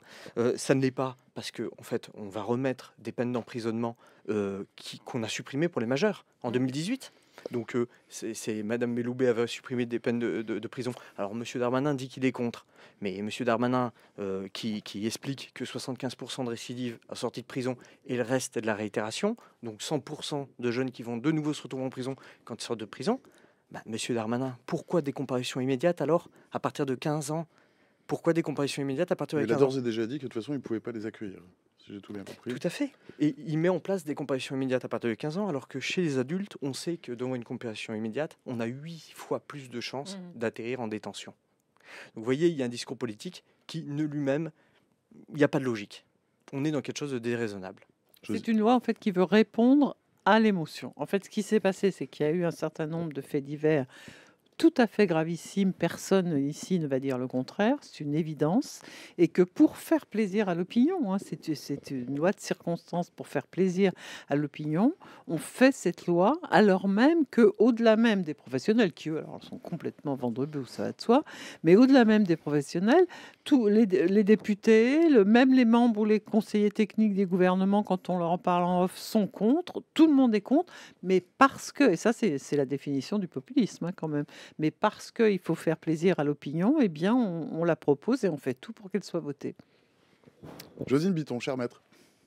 Oui, tout a été quasiment dit là sur le texte.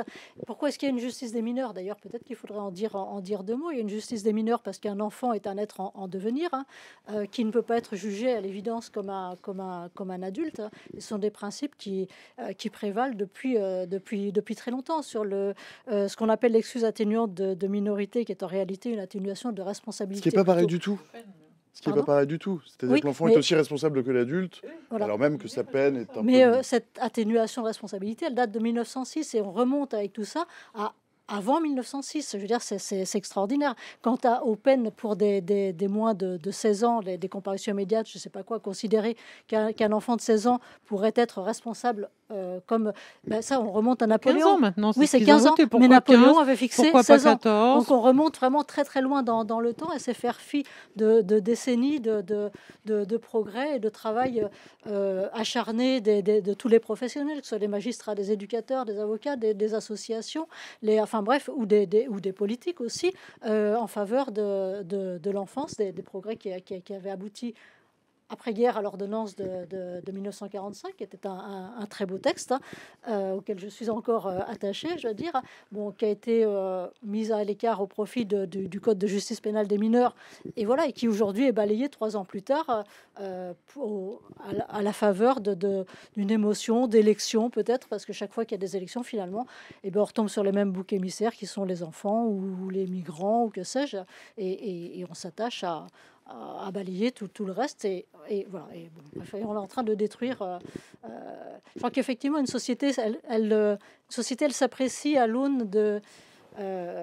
ces prisons, disait Badinter, mais aussi de la façon dont on traite ces enfants. Ça, c'est Nelson Mandela, je crois. Le président Mandela l'avait dit effectivement mieux que moi sans doute, mais je trouve qu'en France on malmène de plus en plus la justice des mineurs, mais la protection de l'enfance qui est en grande difficulté actuellement, que personne ne s'en préoccupe. On n'a même pas d'ailleurs le moindre ministre ou secrétaire d'État chargé de l'enfance. On a au commissariat, mais dont on ne connaît pas le champ exact de compétences actuellement, ni les moyens d'action, et qui n'aura pas les mêmes pouvoirs de toute façon qu'un ministre. Et je crois que ça témoigne d'une société qui est malade. Et c'est très inquiétant. Si je peux ajouter un mot, ce qu'il faut savoir, c'est que il y a eu l'ordonnance de février 45 qui a posé les bases. Elle a été réformée à peu près 40 fois, mais surtout, les bases sont là tout de même. Il y a eu une très très très grosse réforme qui a modifié, qui a créé le code de justice pénale des mineurs. Il y a moins de 3 ans, vous l'avez dit, même pas un anniversaire, ou il y a 4 ans, c'était en 2021. Cette réforme, je ne sais pas ce qu'en pensent mes interlocuteurs, mais cette réforme, elle a plutôt produit des effets positifs. Cette réforme, en 2 mots, elle consiste en quoi? Elle consiste en faire ce qu'on appelle une césure, c'est-à-dire d'abord faire une audience assez rapide, même rapide, pour juger la culpabilité ou non du mineur, et puis ensuite lui laisser quelques mois, 6 ou 9 mois, pour décider de sa peine, et donc voir pendant ce délai-là, c'est une forme de mise à l'épreuve, comment le mineur s'est comporté pour atténuer ou pas la peine prévue. Donc ça, c'est plutôt une réforme qui marche. On avait des inquiétudes. Moi, je sais qu'à l'époque, j'étais pas très très fan, et j'avais des inquiétudes, et surtout, je me disais, mais ça fait 2 audiences au lieu d'une pour les juges des enfants. Bon, finalement, il semblerait que ça produise, je ne sais pas ce que vous en pensez, mais plutôt des résultats positifs. En tout cas, à la limite, c'est presque même pas le sujet, j'ai envie de dire, parce que en tout cas, on revote une loi qui change absolument tout sans avoir fait aucune évaluation de la loi qui a réformé en profondeur le code de justice pénale des mineurs. Donc là, on voit bien d'ailleurs, en plus on la met celle-là en procédure accélérée sur un sujet aussi important et aussi complexe, parce que c'est complexe techniquement, et c'est complexe aussi comment on répond à la délinquance des mineurs, c'est un sujet complexe dans la société. On le met en procédure accélérée, et voilà les résultats. Marc Hernandez, pardon. Alors j'ai un constat un tout petit peu plus mitigé sur le CJPM. Effectivement, nous, on était plutôt défavorables, et pour raison, c'est qu'en fait, le CJPM, d'un point de vue professionnel, il est venu complètement altérer la relation qu'on avait avec les jeunes. C'est-à-dire qu'aujourd'hui, on a des audiences accélérées où les éducatrices, éducateurs et professionnels de justice, psychologues, assistants sociaux, etc., se retrouvent dans des situations où on est constamment à la course. On ne voit pas les jeunes, on écrit plein de rapports, et finalement, il nous manque du temps éducatif. Et avant, c'était comment? Et avant, en fait, l'ordonnance de 45, alors je ne vante pas les mérites de l'ordonnance de 45 sur la fin. Elle est devenue un empilement de textes législatifs qui la rendait extrêmement lourde. Mais nous, on était pour, et je sais qu'on partage cette demande, un véritable code de l'enfance. Parce qu'en fait, séparer l'enfance délinquante de l'enfance qui serait à protéger, c'est une erreur. Avant tout, c'est des enfants à protéger. Et on voit ce glissement qui s'opère. La plupart des jeunes que je suivais, que nous suivons au sein de la PJJ, sont des jeunes qui viennent de la protection de l'enfance, qui est aujourd'hui effondrée. Sont des jeunes qui souffrent, pour certains, de handicap. Vous voyez, on a 3% à peu près dans la population totale en dessous de 20 ans d'enfants en situation de handicap. À la PJJ, les études qui sont faites, les pré-études qui sont faites, ça dit à peu près 7%. Dans les centres fermés, 22%. Vous vous rendez compte? On a des enfants qui sont en situation d'échec scolaire, et on leur dit, tu vas voir un éducateur, allez, 1 fois, 2 fois maximum dans le mois, parce que le temps est compressé. La totalité des organisations syndicales de la protection judiciaire de la jeunesse, elle proposait une solution. Elle disait, il faut diminuer les normes, il faut diminuer le nombre de prises en charge qu'on a par professionnel, parce que c'est ça dont on a besoin. On nous met autour de la table pendant 2 ans pour objectiver ce qu'on dit. On a un ministre de la Justice qui est arrivé il y a 2 mois. De moyens, non? Et oui, c'est une histoire de moyens. Il faut plus de personnel pour diminuer le nombre de jeunes suivis. Vous savez, encore il y a à peine un mois, je crois, il y avait 700 mesures en attente en Île-de-France. Cet été, au moment où on nous a supprimé, M. Darmanin dit qu'on ment sur les chiffres. Il dit que c'était pas 500. Moi, j'ai recalculé, on a les tableaux, c'est 642 postes de contractuels, 642 contrats qui ont été supprimés. À ce moment-là, on est monté sur la totalité des mesures à plus de 5000 mesures. En milieu ouvert, il y avait plus de 3000 mesures en attente. 3000 enfants, où aujourd'hui, si jamais ils commettent des délits, on va dire, et où était l'éducateur? Il n'y avait pas d'éducateur parce qu'il n'y en avait plus, parce que les postes ont été supprimés. Et là, moi, ce que j'ai envie de vous dire aujourd'hui, c'est que vous parliez en préambule de justice équilibrée. Mais la justice est déjà déséquilibrée en faveur de la répression aujourd'hui. Vous avez 60 structures ouvertes, 2 foyers. C'est pas assez. Il n'y a pas assez pour placer les enfants. À côté, vous avez 54 centres fermés. Vous avez 45 quartiers mineurs qui coûtent très cher. 45 quartiers mineurs qui sont de la prison. 6 établissements pénitentiaires pour mineurs, chacun d'une capacité de 60 enfants. Il y a beaucoup plus de moyens pour la répression. Déjà à l'heure actuelle, 95% des enfants qui passent en récidive prendront une sanction pénale plus sévère ou une peine. Ça, c'est pas moi qui le dis, c'est les chiffres du ministère de la Justice. 65% des enfants qu'on va rencontrer ne repasseront pas devant la PJJ avant leurs 18 ans. Et ça, c'est des chiffres du ministère de la Justice. Ça, c'est si jamais on avait voulu faire un texte raisonnable. Quand on veut faire un texte raisonnable, on se tourne du côté de la raison et on prend des éléments réels, concrets. Si on décide de faire quelque chose qui a été raisonnable. Alors c'est forcément plus à titre politique qu'en tout cas pour les professionnels de la justice qui sont tous en désaccord avec ce qui est en train de se produire. Maître, je vais vous poser la question comme ça, c'est-à-dire de façon un peu prosaïque. Vous défendez les enfants. La justice est trop laxiste avec les enfants? Non, la justice n'est pas laxiste, mais ça vous attendiez ma réponse. Mais mais le code de justice pénale des mineurs a un panel. Il y a cette idée qui est un petit peu aussi entretenue par les hommes et les femmes elle est entretenue politiques. par certains médias, par des politiques mal intentionnés qui connaissent très mal la justice des mineurs. Malheureusement, il n'y a jamais eu autant de mineurs en prison qu'actuellement. C'est ça qu'il faut 780. Alors que le taux de délinquance des mineurs est revenu, il me semble, à celui des années 80, j'ai lu. Il est plus bas que celui des années 80. Il est plus bas. C'était, je crois, autour de 20% au début des années 80 et on est autour de 10-14% selon les chiffres. Donc elle a baissé considérablement. Il y a des faits parfois qui restent très violents. C'est effectivement et qui peuvent justifier des sanctions sévères. Hein. Mais l'arsenal existe. Hein. L'arsenal existe. Maintenant, sur le temps et le code de justice pénale des mineurs, est-ce qu'on peut en penser?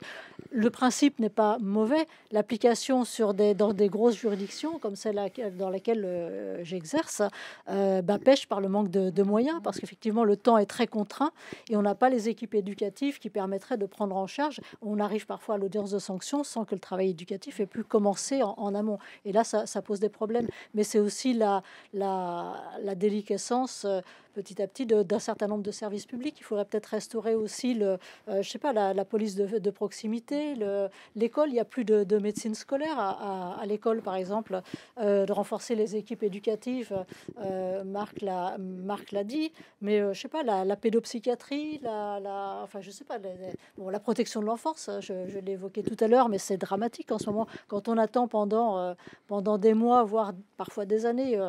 Moi, j'ai un cas, au bout de 2 ans, la mesure éducative en milieu ouvert n'est toujours pas prise en charge, elle ne le sera pas. Qu'est-ce qui se passe en attendant? Ce qui se passe, c'est qu'il ne se passe rien et que les situations s'aggravent. Et qu'un jour, on va arriver que le mineur soit justement plongé dans la délinquance. Voilà. Et le mineur soit bascule dans la délinquance, soit se détériore.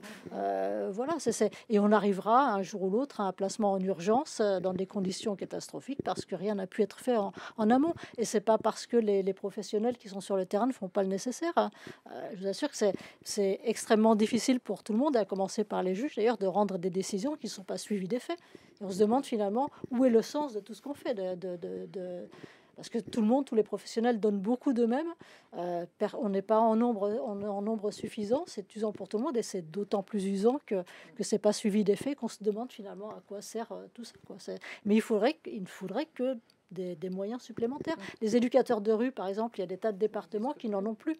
Mais ils avaient un rôle essentiel.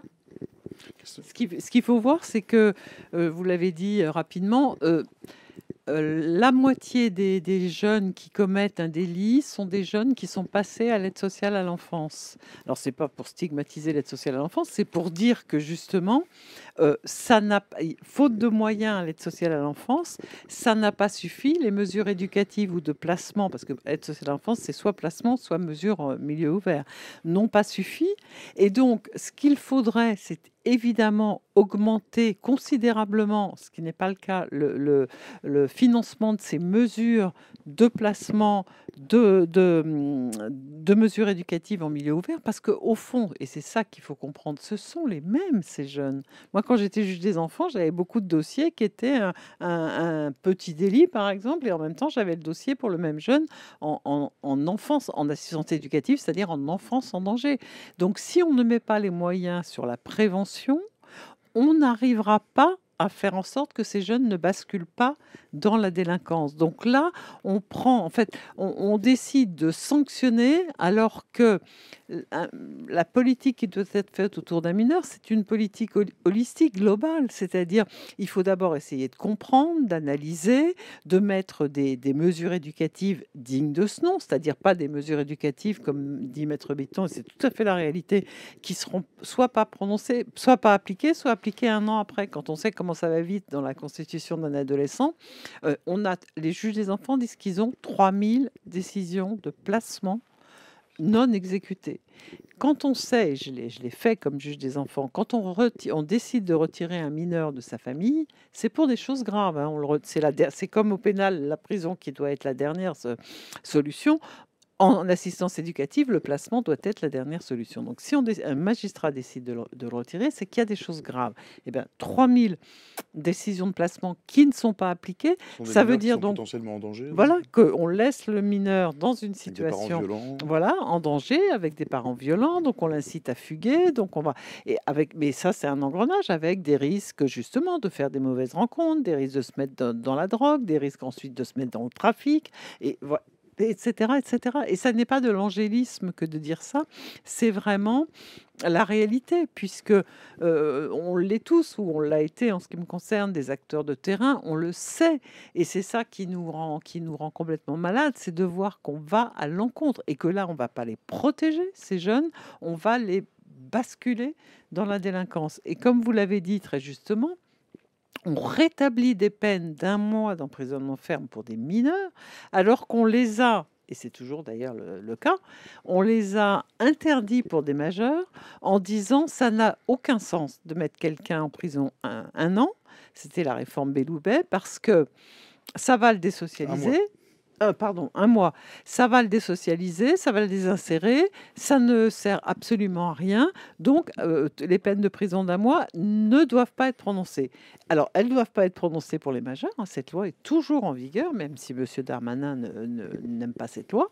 Et donc, si on n'arrive pas à faire en sorte que cette loi soit modifiée, et si cette loi est votée, eh bien, on sera dans une situation ubuesque où on pourra mettre en prison un mineur pendant 1 mois, alors qu'on ne pourra pas le faire pour un majeur. Donc, on n'est même plus dans la justice des mineurs va être comme la justice des majeurs, ce qui déjà est gravissime, mais on risque sur certains points d'être dans un système où la justice des mineurs va être plus grave. Et il y a une chose qui est, mais alors au-dessus de tout ce qu'on pouvait même les uns et les autres imaginer, c'est que désormais, si cette loi passe, s'il y a des soupçons qu'un mineur n'a pas respecté la mesure éducative judiciaire, un soupçon, il pourra être placé, à partir de 13 ans, il pourra être placé en rétention, alors on ne sait pas très bien où, mais je pense que c'est dans un commissariat, en rétention pendant 12 heures. Mais qu'est-ce que c'est qu'un état de droit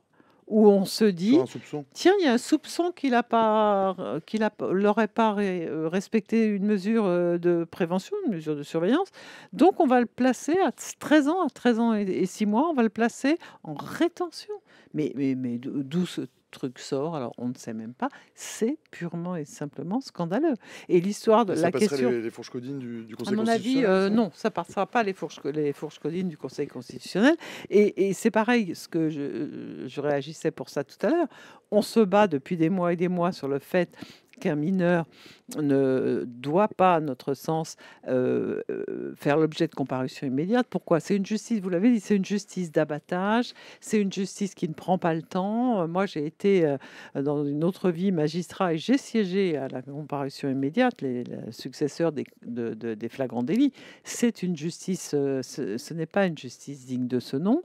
Donc, on décide que pour des mineurs de 16 ans, ce sera possible. Puis tout d'un coup, subitement, ça va pas être 16 ans, ça va être 15 ans. Et j'ai essayé de lire, alors pas les débats, vraiment, je n'ai pas eu le temps, mais en tout cas ce que la presse en disait. Et d'après ce que j'ai compris, les sénateurs voulaient que ce soit 13 ans, la comparution immédiate, hein, c'est ça. Et le garde des Sceaux lui-même, le rapporteur encore plus, bien sûr, mais même le garde des Sceaux a dit non, c'est pas possible, 13 ans. Et donc, ça a été 15 ans, et pourquoi pas 14? Non, mais enfin, c'est du grand n'importe quoi quand même, c'est pas possible. On n'est plus en train de construire un état de droit. Et avec une quasi-comparution immédiate à partir de 13 ans, avec la généralisation de l'audience unique. Hein.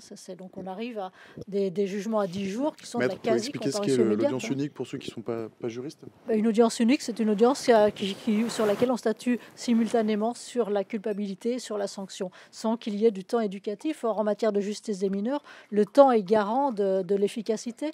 Il faut prendre le temps de faire le bilan de la situation, de voir je sais pas, pourquoi un enfant est déscolarisé, comment on peut l'aider à être rescolarisé, s'il y a d'autres difficultés qui justifieraient peut-être à une ouverture en assistance éducative, que sais-je, hein.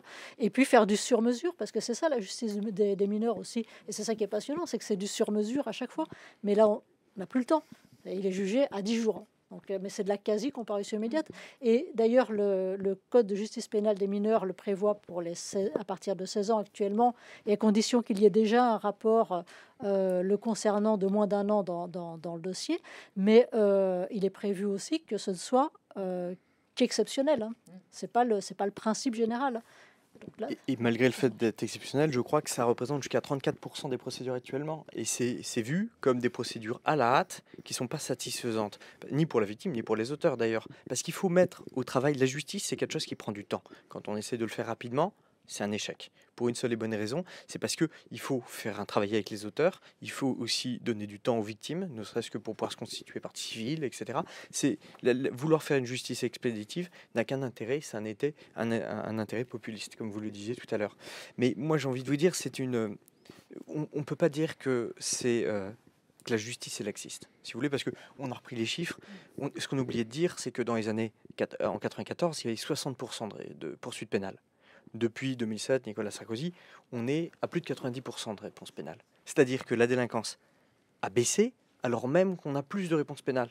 C'est-à-dire que les jeunes vont arriver plus devant les tribunaux pour les mêmes faits.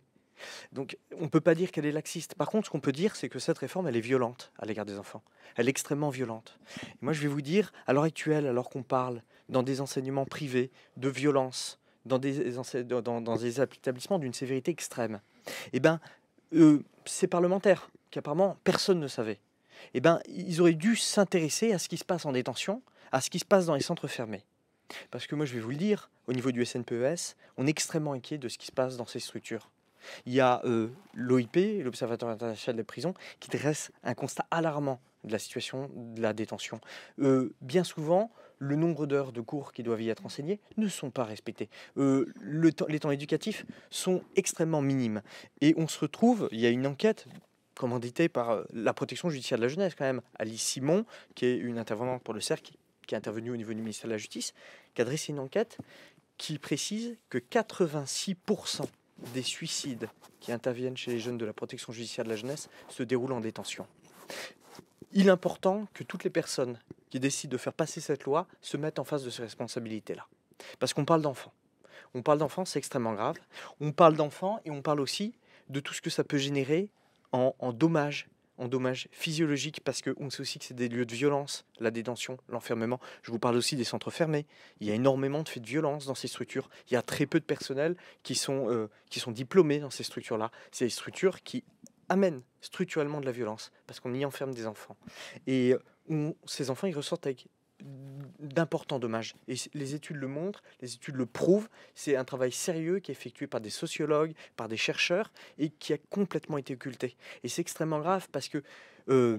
Et là, les parents peuvent en être sensibles, et les enfants aussi, parce que je sais qu'on est peut-être suivi par des jeunes qui vont être concernés. Et ces jeunes ont dit, après tout, ils ont aussi le droit de se mobiliser contre cette loi, parce que je le rappelle, l'un des gros arguments, c'est de dire si on en est à parler du droit de vote pour eux, on peut aussi les mettre en prison aussi jeunes. C'est ce qu'on entendait sur les bancs de l'Assemblée nationale et au Sénat. Et ils ont l'âge aussi de pouvoir manifester contre cette loi. Moi, je les encourage en tout cas à exprimer leur désaccord vis-à-vis de cette loi, parce que ça les concerne, et puis parce que c'est grave. Ça veut dire que ces jeunes, en voulant démultiplier leurs incarcérations, on sait qu'on va créer des dommages dans leur vie, des dommages qui vont faire que plus tard, c'est plus dur pour eux de réintégrer la société. Alors que tout le rôle de la justice des enfants, c'est l'inverse. C'est d'œuvrer au fait que ces enfants, ils puissent revenir dans la société. Et je vais vous dire ça de manière assez simple en tant qu'éducateur. Mais en fait, nous, on a un travail, on est dit souvent, il faut faire un pas de côté. Et je vais vous en parler, tous ceux qui sont parents ici le sauront. Quand vous sanctionnez une fois votre enfant, 2 fois, 3 fois, et qu'il recommence, vous comprenez que ça ne sert à rien de continuer la sanction bêtement. Il y avait Fernand Deligny qui était un éducateur avant l'heure et qui expliquait si vous comportez comme un surveillant, ils se comporteront comme un détenu, un policier comme un voleur. Bon, c'est ce qu'on appelle les mécanismes de réponse en miroir des enfants. Et c'est normal, c'est des enfants. Par contre, il n'est pas prévu que les adultes répondent en miroir aux enfants. Et une loi qui vient répondre à la délinquance des enfants, non pas comme un symptôme sociétal, mais comme une urgence de répondre en miroir, eh ben, c'est une loi qui ne se comporte pas de manière adulte avec les enfants. Et se comporter de manière adulte avec les enfants, c'est faire un pas de côté et chercher d'autres stratégies pour travailler avec ses enfants. Et les autres stratégies, eh ben, elles sont sur la table. C'est une protection de l'enfance qui est moribonde, elle a besoin d'aide, elle a besoin qu'on la sorte des difficultés dans lesquelles elle est. Nous, nos collègues de la protection de l'enfance, ils sont dans une difficulté qui est alarmante. C'est une psychiatrie qui est en France, mais est littéralement détruite. On a une psychiatrie en France, une pédopsychiatrie notamment, qui est dans un état. Il y a 1 million, je voyais, il y a 1,5 million de mineurs qui sont victimes de troubles, pas forcément psychiatriques, psychologiques, psychiatriques, anxio-dépressifs, etc. Il y a 700 pédopsychiatres en France. 700. C'est absolument incroyable. Et alors, dans la même veine, on n'en a pas parlé, bracelet électronique maintenant possible à partir de 13 ans. C'était déjà possible à partir de 16 ans, assez peu, je crois, pratiqué, parce que les magistrats spécialisés savent très bien que ça n'a aucun intérêt. Et maintenant, ça veut dire qu'un jeune, c'est jeune, 13 ans et demi, parce qu'il aura commis un délit, on va lui mettre un bracelet électronique, c'est-à-dire qu'il ira au collège avec un bracelet électronique. Enfin, c'est vraiment... fabriquer des mini-bracelets. Oui, c'est ça. Cet après-midi, je parlais à des CPE, j'étais allé rendre, parce que je fais partie de la FSU, donc on faut participer à des formations avec les collègues, et quand je leur ai dit ça, j'avais l'impression que je faisais un sketch. Je leur ai expliqué, vous aurez au fond de la salle un jeune, d'un coup son bracelet électronique va sonner, parce que je peux vous dire, j'en ai eu moi des jeunes un bracelet électronique, le truc c'est précis, des fois il y a un jeune, il descend à la cuisine, ça se met à sonner. En classe, devant tous les autres élèves, des jeunes de 13 ans. Mais là, dans quel monde on est? Et on parle de des bracelets électroniques, mais on a des jeunes qui ont des couvre-feux. Les mesures éducatives vont devenir des mesures de probation. Donc il n'y a plus de gradation. En fait, c'est-à-dire les mesures éducatives, normalement, c'est celles qu'on a avant, un premier palier. Il n'y a plus de premier palier. On monte, c'est délirant. En fait, c'est délirant. C'est exactement le terme. Et on va se retrouver avec des jeunes qui vont être dans des situations où, si vous voulez, on en parle. Par exemple, les CPE, ils me disaient, des fois, quand on met un mot sur le carnet, dans certaines familles, on a fait des signalements, on ne sait pas, il y a de l'enfance en danger. On se dit, j'aimerais pas retrouver ce jeune dans la colonne fait divers le lendemain. Enfin, on est inquiet. En tout cas, on est inquiet pour cet enfant. Là, on va pénaliser les parents à tel point sur des sommes financières. Je ne sais pas si vous avez vu, 7 500 €. Des familles. Vous parlez des parents. Il y a un de nos viewers, c'est Lord Gibus. Salut Lord Gibus. Qui est parti, bon, mais sa question est toujours là en tout cas. Qui dit mais la prévention doit-elle pas venir des parents? Dites à un enfant, attention, si tu recommences, on te tape sur la main. Tant qu'il sait que ça fait mal, il va recommencer. C'est comme pour la flamme, c'est quand un enfant se brûle qu'il a compris. Qu'est-ce qu'on répond à Lord Gibus? Moi, je vais lui répondre quelque chose en tant Lord Gibus n'est peut-être pas parent. En tant qu'éducateur, mais je pense on aura peut-être plusieurs réponses à lui faire. Mais moi, à titre personnel, en tant qu'éducateur, je l'ai sélectionné de manière un peu provoque. Voilà, mais non, mais vous avez bien fait. Mais c'est intéressant. On va répondre à cette question-là. À ces questions-là, il y en a qui pensent ça, quoi. C'est ce que Gabriel Attal avait dit d'ailleurs. Bah oui, tout à fait. Si tu casses, tu répares. Ça a fait son chemin quand même dans la tête de pas mal de gens, malheureusement. Alors, on peut dire que la majorité des parents n'ont rien à faire. Moi, j'y crois pas.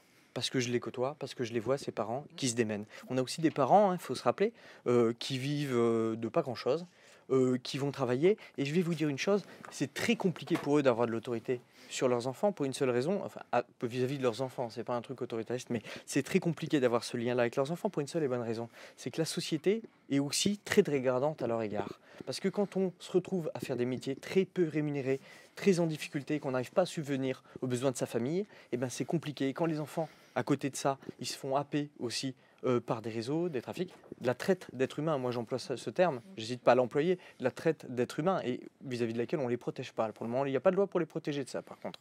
Et ben, quand les enfants ils se retrouvent happés là-dessus, comment on fait quand soi-même on trime toute la journée pour un salaire de misère? Et ben, on perd en crédibilité. Et c'est une réalité sociale. Mais en plus, vous avez aussi d'autres parents. Vous avez des parents vis-à-vis desquels il y a des inquiétudes de l'enfance en danger.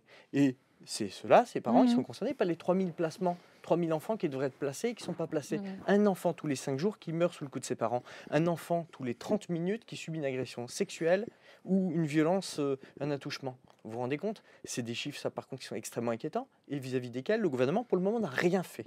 Strictement rien fait. Et le gouvernement parle de parents défaillants.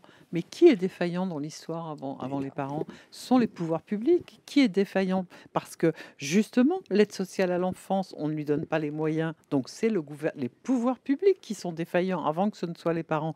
Et tout à fait dans le fil conducteur de ce que vous venez de dire, moi, j'ai jamais vu de parents indifférents. J'ai vu Ce que par j'allais contre... vous poser comme voilà, question, non, vous comme franchement, magistrat, vous franchement, comme éducateur, vous franchement, comme non. avocate. J'ai vu des parents qui avaient des troubles que ça aurait pu- est-ce que psychiatriques ça et aurait qui pu pouvaient marcher mettre sur les peut-être, enfants en danger, ça c'est autre chose, mais c'est plutôt les petits-enfants. Mais par rapport à des adolescents, j'ai jamais vu des parents indifférents. En revanche, j'ai vu plein de parents complètement dépassés parce que ils ont la tête pleine de leurs problèmes à court terme, de l'expulsion qu'ils veulent éviter parce qu'ils n'arrivent pas à payer le loyer, du chômage qu'ils veulent éviter s'ils ont la chance de travailler parce que l'usine va fermer, etc. Et on voudrait que ces parents-là, ils fassent le soir tranquillement, ils apportent le pain au chocolat à la sortie de l'école et le soir, ils fassent bien faire les devoirs et que... Bon, non, c'est pas possible. Ces parents-là, il faut justement les aider dans leur fonction de parentalité. Ça coûte de l'argent, ça prend du temps, c'est de la dentelle. C'est moins spectaculaire si on dit aux électeurs qu'on va aider les parents à être parents. C'est moins spectaculaire que de dire couvre-feu pour les mineurs. Maintenant, couvre-feu pour les mineurs le week-end et le soir. Il y a déjà actuellement des possibilités d'interdire à un mineur d'aller à tel endroit, de rencontrer tel ou tel. Ça, c'est possible. Maintenant, on parle de couvre-feu pour les mineurs le week-end et à partir de la et le sortie soir. des classes. À partir de la sortie des classes. Enfin, dans quel monde est-ce qu'on vit? Enfin, couvre-feu pour des mineurs qui ont commis un délit. Enfin, on ne sait, ça veut dire qu'on ne sait même pas comment fonctionne un mineur. Couvre-feu, alors pour le même, on n'a qu'à dire bracelet électronique, couvre-feu, et puis on en fait quoi de ce mineur? On fait un animal enragé, forcément. Donc tout ça, on comprend pas. Vous défendez des enfants, maître. Comment on défend un enfant? Qu'est-ce que ça a de particulier par rapport à défendre un adulte? C'est ça ma question. Un enfant est un enfant, c'est un être en devenir, il n'est pas encore adulte et il n'a pas les mêmes façons de réagir. Et puis on ne défend pas de la même façon un très jeune enfant de 3, 4, 5 ans en assistance éducative, pas au pénal encore, ou à un adolescent. Mais on s'adapte on s'adapte à sa façon on lui explique les choses aussi, on est son interlocuteur au fil de la procédure, comme on le serait d'ailleurs pour un adulte également d'ailleurs. Non, c'est une justice particulière avec des individus qui ont des demandes particulières et des attentes particulières aussi, pour lesquelles, je le disais tout à l'heure, il faut vraiment faire du sur-mesure. Et d'ailleurs, c'est intéressant aussi parce qu'on est le relais d'ailleurs on travaille tous en synergie avec les éducateurs, les juges, etc. Vous travaillez avec plein d'acteurs très différents. Oui, mais on se parle là. Et il y a aussi toute la catégorie des jeunes qui sont auteurs de délinquance, de trafic de stupes, mais qui sont en réalité des victimes de traite. Et vous parliez de traite humaine, je suis complètement d'accord, de traite humaine. Et pour tout cela, justement, les uns et les autres, je crois, j'imagine que vous serez d'accord, on essaye de faire émerger le débat que pour cela, et ça existe dans d'autres pays comme en Grande-Bretagne, je crois, pour cela, pas forcément pour tout cela évidemment, mais pour certains de ceux-là, quand on sait qu'ils ont été menacés par de véritables narcotrafiquants, puisqu'il y a une loi aussi qui est débattue, quand ils ont été menacés, quand la famille a été menacée, quand ils ont été rackettés pour ensuite commettre un délit, eh bien, ils devraient d'abord être protégés et pas sanctionnés. J'espère qu'on y arrivera. Moi, j'avais rencontré un garde des Sceaux juste avant la censure du gouvernement. Il s'était montré tout à fait ouvert et d'accord pour qu'il y ait un groupe de travail interministériel qui travaille là-dessus, parce que des gamins de 11 ans qu'on retrouve avec le doigt coupé dans un coffre, comme ça se fait très, très fréquemment à Marseille ou dans d'autres villes, mais on a vu des choses terribles à Marseille, on ne va pas le punir. Il faut le sortir de ça. Il faut d'abord détecter en amont comment essayer d'éviter que ces jeunes, justement, soient arrachés par les vrais narcotrafiquants. Et pour éviter ça, justement, ce sont des mesures de prévention. Et pour être plus concret que seulement ce terme, ce sont les éducateurs spécialisés. Qu'est-ce qu'ils font? Ils sont, alors pour ceux qui ne connaissent pas le mot, c'est des éducateurs de rue. Ils sont dans la rue. Ils repèrent justement ces gamins qui risquent de se faire choper parce qu'ils sont en décrochage scolaire. Il y a ça aussi. C'est si on lutte pas vraiment contre le décrochage scolaire, ce sont ces gamins-là qui vont rester au pied des tours. Et c'est pas un schéma, ce que je dis, c'est comme ça que ça se passe. Qui n'iront pas à l'école ou au collège, qui seront au pied des tours, qui se feront choper par justement les narcotrafiquants qui n'attendent que ça et qui, parce qu'ils savent en plus que Jusqu'à présent, un mineur était moins condamné. Et c'est tout cela. Donc, il faut les détecter. La police de proximité qui a été supprimée par Nicolas Sarkozy, elle avait donné de très, très bons résultats. C'était décrié, on disait, ils jouent au foot avec les jeunes. Non, c'était pas ça. Ils connaissaient les jeunes et ils arrivaient justement à détecter des choses, voire à les empêcher. Donc, on est là dans une logique de prévention et de pas taper sur la tête avec un bâton sur le mineur parce qu'on va l'enfoncer encore plus. Et est-ce que c'est ça? Est-ce qu'on veut une société pour nos enfants où dès qu'un jeune a un problème, on lui met la tête sous l'eau au lieu d'essayer de l'en sortir? C'est vraiment ça. Dans le chat, moi le plus beau, le plus fort, dit la justice, c'est déjà extrêmement sévère en France, mais ils vont rajouter des couches de peine. La justice a besoin de plus d'argent, on est capable de tripler les budgets des armées, mais pas celui de la justice, maître. Oui, et je voulais justement à propos de moyens, parce qu'on nous dit régulièrement, j'ai entendu, je crois, un sénateur l'autre jour nous dire, mais vous parlez toujours de moyens, etc. Mais les moyens, effectivement, on en a besoin, mais ils sont mal, et il y en a, mais ils sont pas affectés au bon poste. Hein. On trouve de l'argent là pour construire des prisons, pour vouloir envoyer tout le monde en détention en CEF, ça coûte une fortune. Hein. Et cet argent-là, je veux dire, on en a besoin pour renforcer les équipes éducatives, les équipes scolaires, la pédopsychiatrie, enfin tout ça, tout ce maillage, les éducateurs de rue, on l'a évoqué à plusieurs reprises, mais tout ce maillage qui permet d'éviter qu'on bascule dans la délinquance ou la maltraitance, enfin un tas de choses, parce que tout ça coûte finalement très cher, non seulement financièrement, mais très cher à la société sur le long terme. Hein. Ce sont des vies qui sont détériorées et des jeunes qui finalement n'auront peut-être pas le métier auquel ils aspiraient, qui vont peut-être coûter cher parce qu'ils n'auront pas de métier justement, qui coûteront cher en RSA, je ne sais pas quoi. Fait. Je veux dire, il faut raisonner puisqu'on ne parle que d'argent et qu'il faut, je veux dire, il n'y a que ce terme-là qui fasse tilt dans l'esprit de certains. Voilà, ce sont des vies gâchées qui coûteront cher à la société finalement, en plus d'un gâchis humain monumental. Quoi, Alors peut-être juste un point pour vos éditeurs, avant de répondre juste sur le budget, il y a un élément qui est important à savoir, c'est qu'en fait, sur les comparutions immédiates, on n'a pas parlé des quantums de peine. Mais en fait, le quantum de peine d'une comparution immédiate... Le quantum de peine, c'est à combien on est condamné. Exactement, ouais, désolé, je pars sur un truc. À combien... On a le droit de jargonner un peu, faut se mettre en perspective. Qu'est-ce qu'on risque, en gros, au maximum? Le quantum, c'est qu'est-ce qu'on risque au maximum. Et c'est ça qui définit où on passe. Eh bien, pour passer en comparution immédiate à 15 ans, c'est 5 ans encourus. 5 ans encourus, c'est par exemple un vol aggravé. Pourquoi, par exemple, un vol dans un établissement scolaire? Voilà, ça c'est un vol aggravé. Maintenant, à partir de 16 ans, la comparution immédiate, ça serait 3 ans encourus, un vol simple. C'est-à-dire, pour une récidive de vol simple, on peut passer en comparution immédiate dans ce projet de loi. Et on a 8 fois plus de chances de finir en incarcération. Parce que c'est ça les statistiques. 8 fois plus de chances quand on passe en comparution immédiate. Pour les, voilà enfants, la réalité. Pour les enfants aussi, donc Pour les enfants, à partir de 16 ans. C'est-à-dire à partir de 15 ans, 5 ans encourus. Pour les enfants. Voilà. On n'a pas encore les comparaisons immédiates pour les enfants. Donc pour les adultes actuellement, voilà, c'est 8 fois plus de malchance d'aller en détention. En sachant que la détention, je vous en ai décrit les effets tout à l'heure, mais ce que vous disiez en termes de moyens, bien sûr, aujourd'hui, on a un projet centre fermé. Ça fait depuis des années qu'il a bondé en énormément de moyens. C'est 600 € par jour et par jeune, entre 600 et 700 €. Ça dépend des études. On a beaucoup de mal d'ailleurs. En centre fermé. En prison, j'avais plus En prison, c'est moins cher. Bon, par contre, voilà, les effets sont encore plus délétères, enfin, sont aussi délétères. Mais par contre, ce qui est intéressant de voir, c'est que déjà, le chiffre par jour, personne n'arrive à le savoir. Vous lisez les rapports de la Cour des comptes, ils ont du mal à le savoir.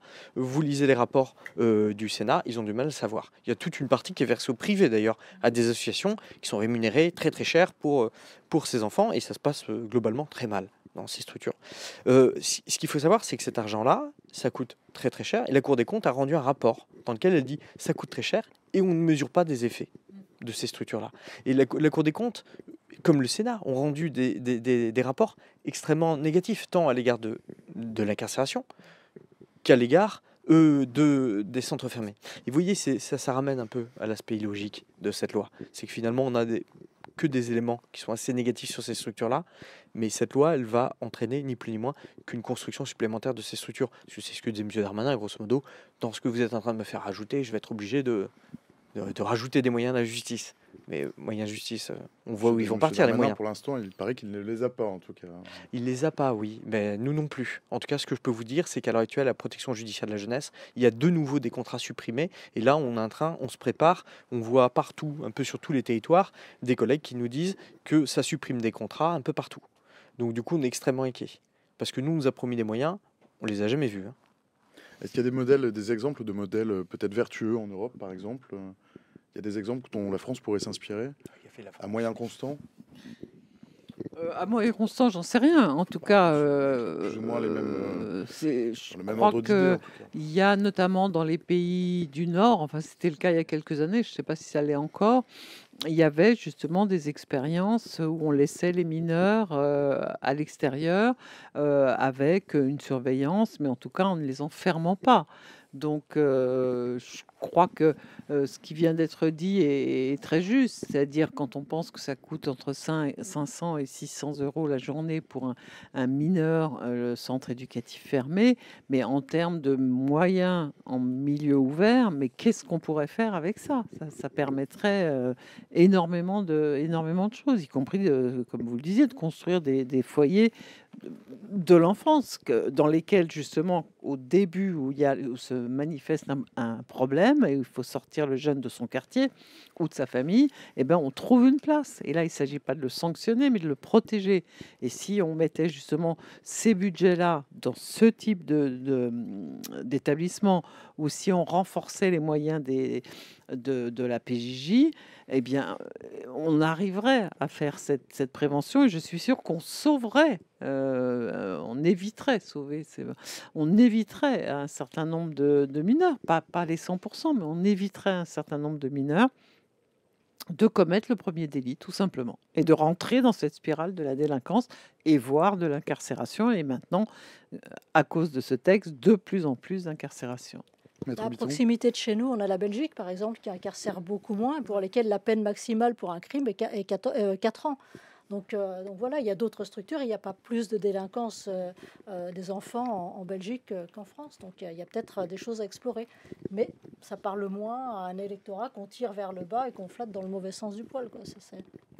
D'ailleurs, tant qu'on y est, la dérégulation carcérale, c'est-à-dire le fait de mettre une limite et d'essayer d'enlever des gens de la détention. Parce qu'aujourd'hui, on a un des pays qui a des records européens. C'est ce que dit Christelle dans le chat à l'instant, au moment où vous le dites, c'est tiens, il y a les Pays-Bas avec leur politique carcérale qui réussissent à vider leur prison. Est-ce qu'il n'y a pas des choses à prendre là-bas? C'est en train de saluer. Et ça marche très bien. Ça marche très bien parce qu'en fait, on sait très bien que plus une personne va passer de temps en prison, plus ça va être compliqué de retourner dans la société. Il y a quelques années, on se rappelle de films où les gens ils connaissaient même pas Internet, etc.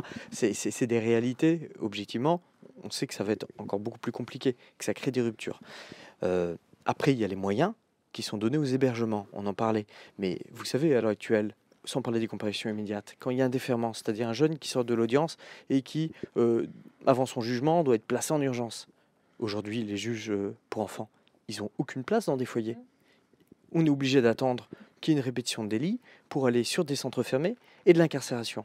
Et là, ce texte, il veut accélérer ça, alors qu'en fait, tout démontre que les manques de moyens criants, c'est des hébergements, j'ai envie de dire, classiques. Des hébergements ouverts vis-à-vis desquels on va pouvoir travailler sur les enfants avant que leur situation pénale ne soit trop enlisée, soit trop difficile en prévention. En fait, c'est pas assez de moyens pour la prévention. Dans quel cas la réponse de la prison est une réponse adaptée pour un mineur? Vous avez le droit de me dire jamais. Quand c'est peut-être que si. En dernier recours, c'est ça ce que disent tous les textes, la Convention internationale des droits de l'enfant, la loi française. C'est quoi le dernier recours? Dernier recours, c'est quand on a tout essayé, mais vraiment tout essayé, et que ça n'a pas marché. Donc alors, oui, il peut y avoir... Donc c'est jamais en première intention. Pardon? Et donc c'est jamais en première intention. Que ça doit être une solution? Jamais. Mais ça l'est, parfois. Oui, ça dépend de la nature du délit ou du crime. Mais en tout cas, il faut avoir tout essayé avant. Et puis, il faut surtout, par exemple, ce qu'il faut savoir, c'est que on parlait des 800 ou des 1000 mineurs incarcérés actuellement. Sur ces 1000 ou 800 mineurs incarcérés, les 2/3 sont en détention provisoire, c'est-à-dire qu'ils sont présumés innocents. Bon, eh bien... Plutôt que de mettre ces jeunes en détention provisoire, il y a probablement d'autres façons de faire et on ne doit les mettre en détention provisoire là aussi que quand il y a un risque de pression sur les témoins. Il y a plusieurs critères. Et en fait, cette détention provisoire, elle est parfois requise et même parfois prononcée par les juges d'instruction, un peu comme pré-sanction. Et ça n'est absolument pas normal. Vous devez le voir comme avocate. Bon. Donc, oui, il y a des moments, effectivement, où il n'y aura pas d'autre solution que la prison, mais faisons en sorte que, justement, en amont, il y ait toutes les solutions possibles pour ne pas en arriver là, tout simplement. Alors, juste à titre personnel, moi, le choc carcéral dont parle justement les sénateurs, je ne l'ai jamais observé. J'ai jamais vu un jeune qui va en prison et puis ça s'arrête. Tentative de suicide à la suite du choc carcéral. 86% des jeunes qui se suicident en détention à la PJ, oui, ça par contre, oui, ça c'est clair. Boris Cyrulnik d'ailleurs explique vraiment très bien aussi que c'est vraiment la pire des choses. Et il expose que voilà, c'est ça, ça doit arriver vraiment en tout dernier, que ça entraîne un arrêt de l'empathie, des angoisses. Enfin, bon, et que finalement, c'est beaucoup plus destructeur qu'autre chose. Et que par conséquent, c'est à éviter au maximum. Et puis moi, je vais citer mon ministre. Il dit quoi? Il dit 75% de récidives en sortir de détention et les 25% restants, c'est de la réitération. Donc il nous dit que 100% des gamins qui vont en prison, ils vont recommencer. Donc du coup, si M. Darmanin le dit, on a beau et pas être d'accord sur beaucoup de choses, là j'ai bien envie de le croire. Donc vous voyez, non mais c'est une réalité. Objectivement, on parle d'enfants. Et en fait, le vrai problème dans tout ce débat, c'est qu'on a oublié qu'on parlait d'enfants. On a cru qu'on parlait d'adultes miniatures. Je vais peut-être dézoomer, peut-être un peu trop, c'est pour finir, mais est-ce que ce genre de texte ne donne pas l'impression que c'est une génération qui fait un peu la guerre à l'autre? Vous avez 3 heures. Non, mais moi je crois pas. Je crois que juste pour conclure, ce qu'il faudrait dire, c'est que oui, c'est plus le discours qu'on tient, par exemple, tous les trois, il est plus subtil. Il n'y a pas de jugement de valeur dans ce que je dis, mais il est plus, comment dire, mesuré, c'est moins choc, c'est ça. Et que moi je trouve qu'il est quand même absolument gravissime, et si les pouvoirs publics peuvent entendre, et j'ai changé de braquet, il est gravissime que pour avoir des phrases choc, pour justement frapper l'opinion publique dans un sens qu'on va penser être le meilleur. Et souvent, l'opinion publique voit d'ailleurs se forge une idée à partir d'un certain nombre de médias. Bon, on va pas faire le procès des médias ici, mais enfin, c'est vrai qu'il y a certains... J'ai le droit de liaison. Je reprendrai ma part. Donc, voilà, c'est plus compliqué de mettre en œuvre, de convaincre l'opinion et de mettre en œuvre ce qu'on dit que de dire allez, on leur tape sur la tête. C'est plus compliqué, c'est moins courageux, et que justement pour expliquer comme on l'explique à l'opinion, eh bien il faut du courage, et qu'actuellement je trouve que les pouvoirs publics n'ont pas le courage, ils cèdent à la facilité. Volker dans le chat, il dit nos invités ne sont pas en campagne. C'est là la différence. Il est 18 h 59 passé de 8 secondes. C'est quasiment l'heure de nous quitter, chers amis. On peut prendre quand même 1 ou 2 minutes pour un mot de la fin ou pour un mot de la suite. Vous avez droit à un mot, même plusieurs phrases. Maître Biton, le mot de la fin, le mot de la suite, la phrase de la fin, la phrase de la suite. Moi, pour terminer, en tout cas, je dirais que c'est un texte qui est inutile. Qui est inconstitutionnel, inconventionnel à bien des égards, et qui sera inapplicable de toute façon. Et moi, j'aurais envie de revenir au préambule de l'ordonnance de 45, qui disait finalement que la France n'est pas assez riche de ses enfants pour avoir le droit de ne pas faire tout ce qui est possible pour en faire des êtres sains. Et je crois qu'on revient à ça, et qu'il faut garder ce principe-là, et que la France, pour l'instant, met ses enfants à l'écart, et qu'il faut revenir aux principes fondamentaux. Merci Josine Biton. Marc Hernandez, le mot de la fin ou le mot de la suite? Moi, je vais dire que c'est vrai qu'il y avait une allusion aux médias. Il y a un enfant qui meurt tous les 5 jours. Il mériterait d'avoir le même traitement médiatique concernant sa mort, qui, elle, est due aux violences des adultes. Et si jamais je dois terminer sur un mot, ça sera celui que, en fait, on ne va pas se résigner. On est encore en mobilisation. Les syndicats de la protection judiciaire de la jeunesse. On est aussi mobilisé avec le syndicat des avocats de France, le syndicat de la magistrature et tous nos partenaires, notamment l'Observatoire international des prisons. Et en fait, tant que ce texte-là n'est pas appliqué, on va se battre contre. Et il y aura des modalités pour pouvoir se battre. On invite toutes et tous à se battre contre ce texte, dans des rassemblements, à venir, à participer, à venir s'informer sur la justice aussi, parce que face justement à ces mécanismes de répression et de coercition qui passent justement par une méconnaissance totale, et seule l'éducation et la véritable connaissance sont des armes qui peuvent nous permettre de dépasser. Parce que comme je vous ai dit, c'est pas raisonné, c'est irraisonné.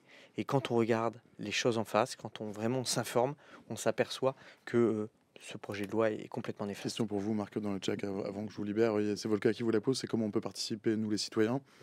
Alors, il va y avoir des rassemblements. Là, pour le moment, je ne peux pas vous dire, vu que le projet, c'est il y a 2 jours qu'il a été présenté au Sénat.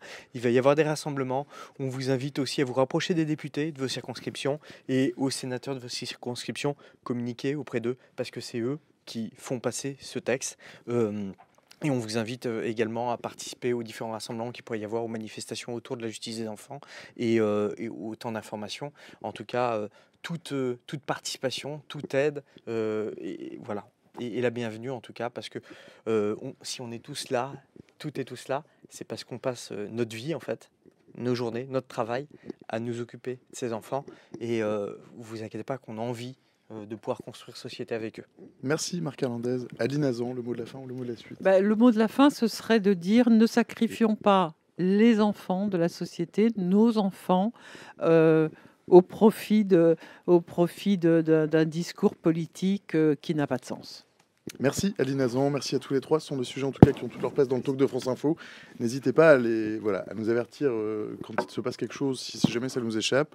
On avait fait un sujet sur l'ASE il n'y a pas très longtemps, on va continuer à en faire. Ça a sa place ici et merci en tout cas de nous avoir fait l'amitié de vos lumières ce soir. Il est 19h02, passé de maintenant 30 secondes. Merci à tous les trois, c'est la fin de ce stream chers amis, merci d'avoir suivi. Pour ceux qui ont raté le début, qui veulent le partager, donc le stream à leurs copains, leurs copines, leurs mamans, leurs tatis, que sais-je, le stream est dispo en replay sur Twitch et sur YouTube ainsi que sur le site de France Info. Le site de France Info, mais vous le savez bien sûr, c'est franceinfo.fr. Le stream est aussi disponible en podcast sur la plateforme de Radio France. La discussion se poursuit tout à l'heure sur Discord. Jules va mettre le lien s'il ne l'a pas déjà mis. Merci à vous dans le chat, c'est toujours un plaisir de vous lire. C'est toujours un plaisir aussi de constater que ce sont des sujets qui continuent de vous intéresser. Et je m'en félicite. Je nous en félicite avec l'équipe du Talk.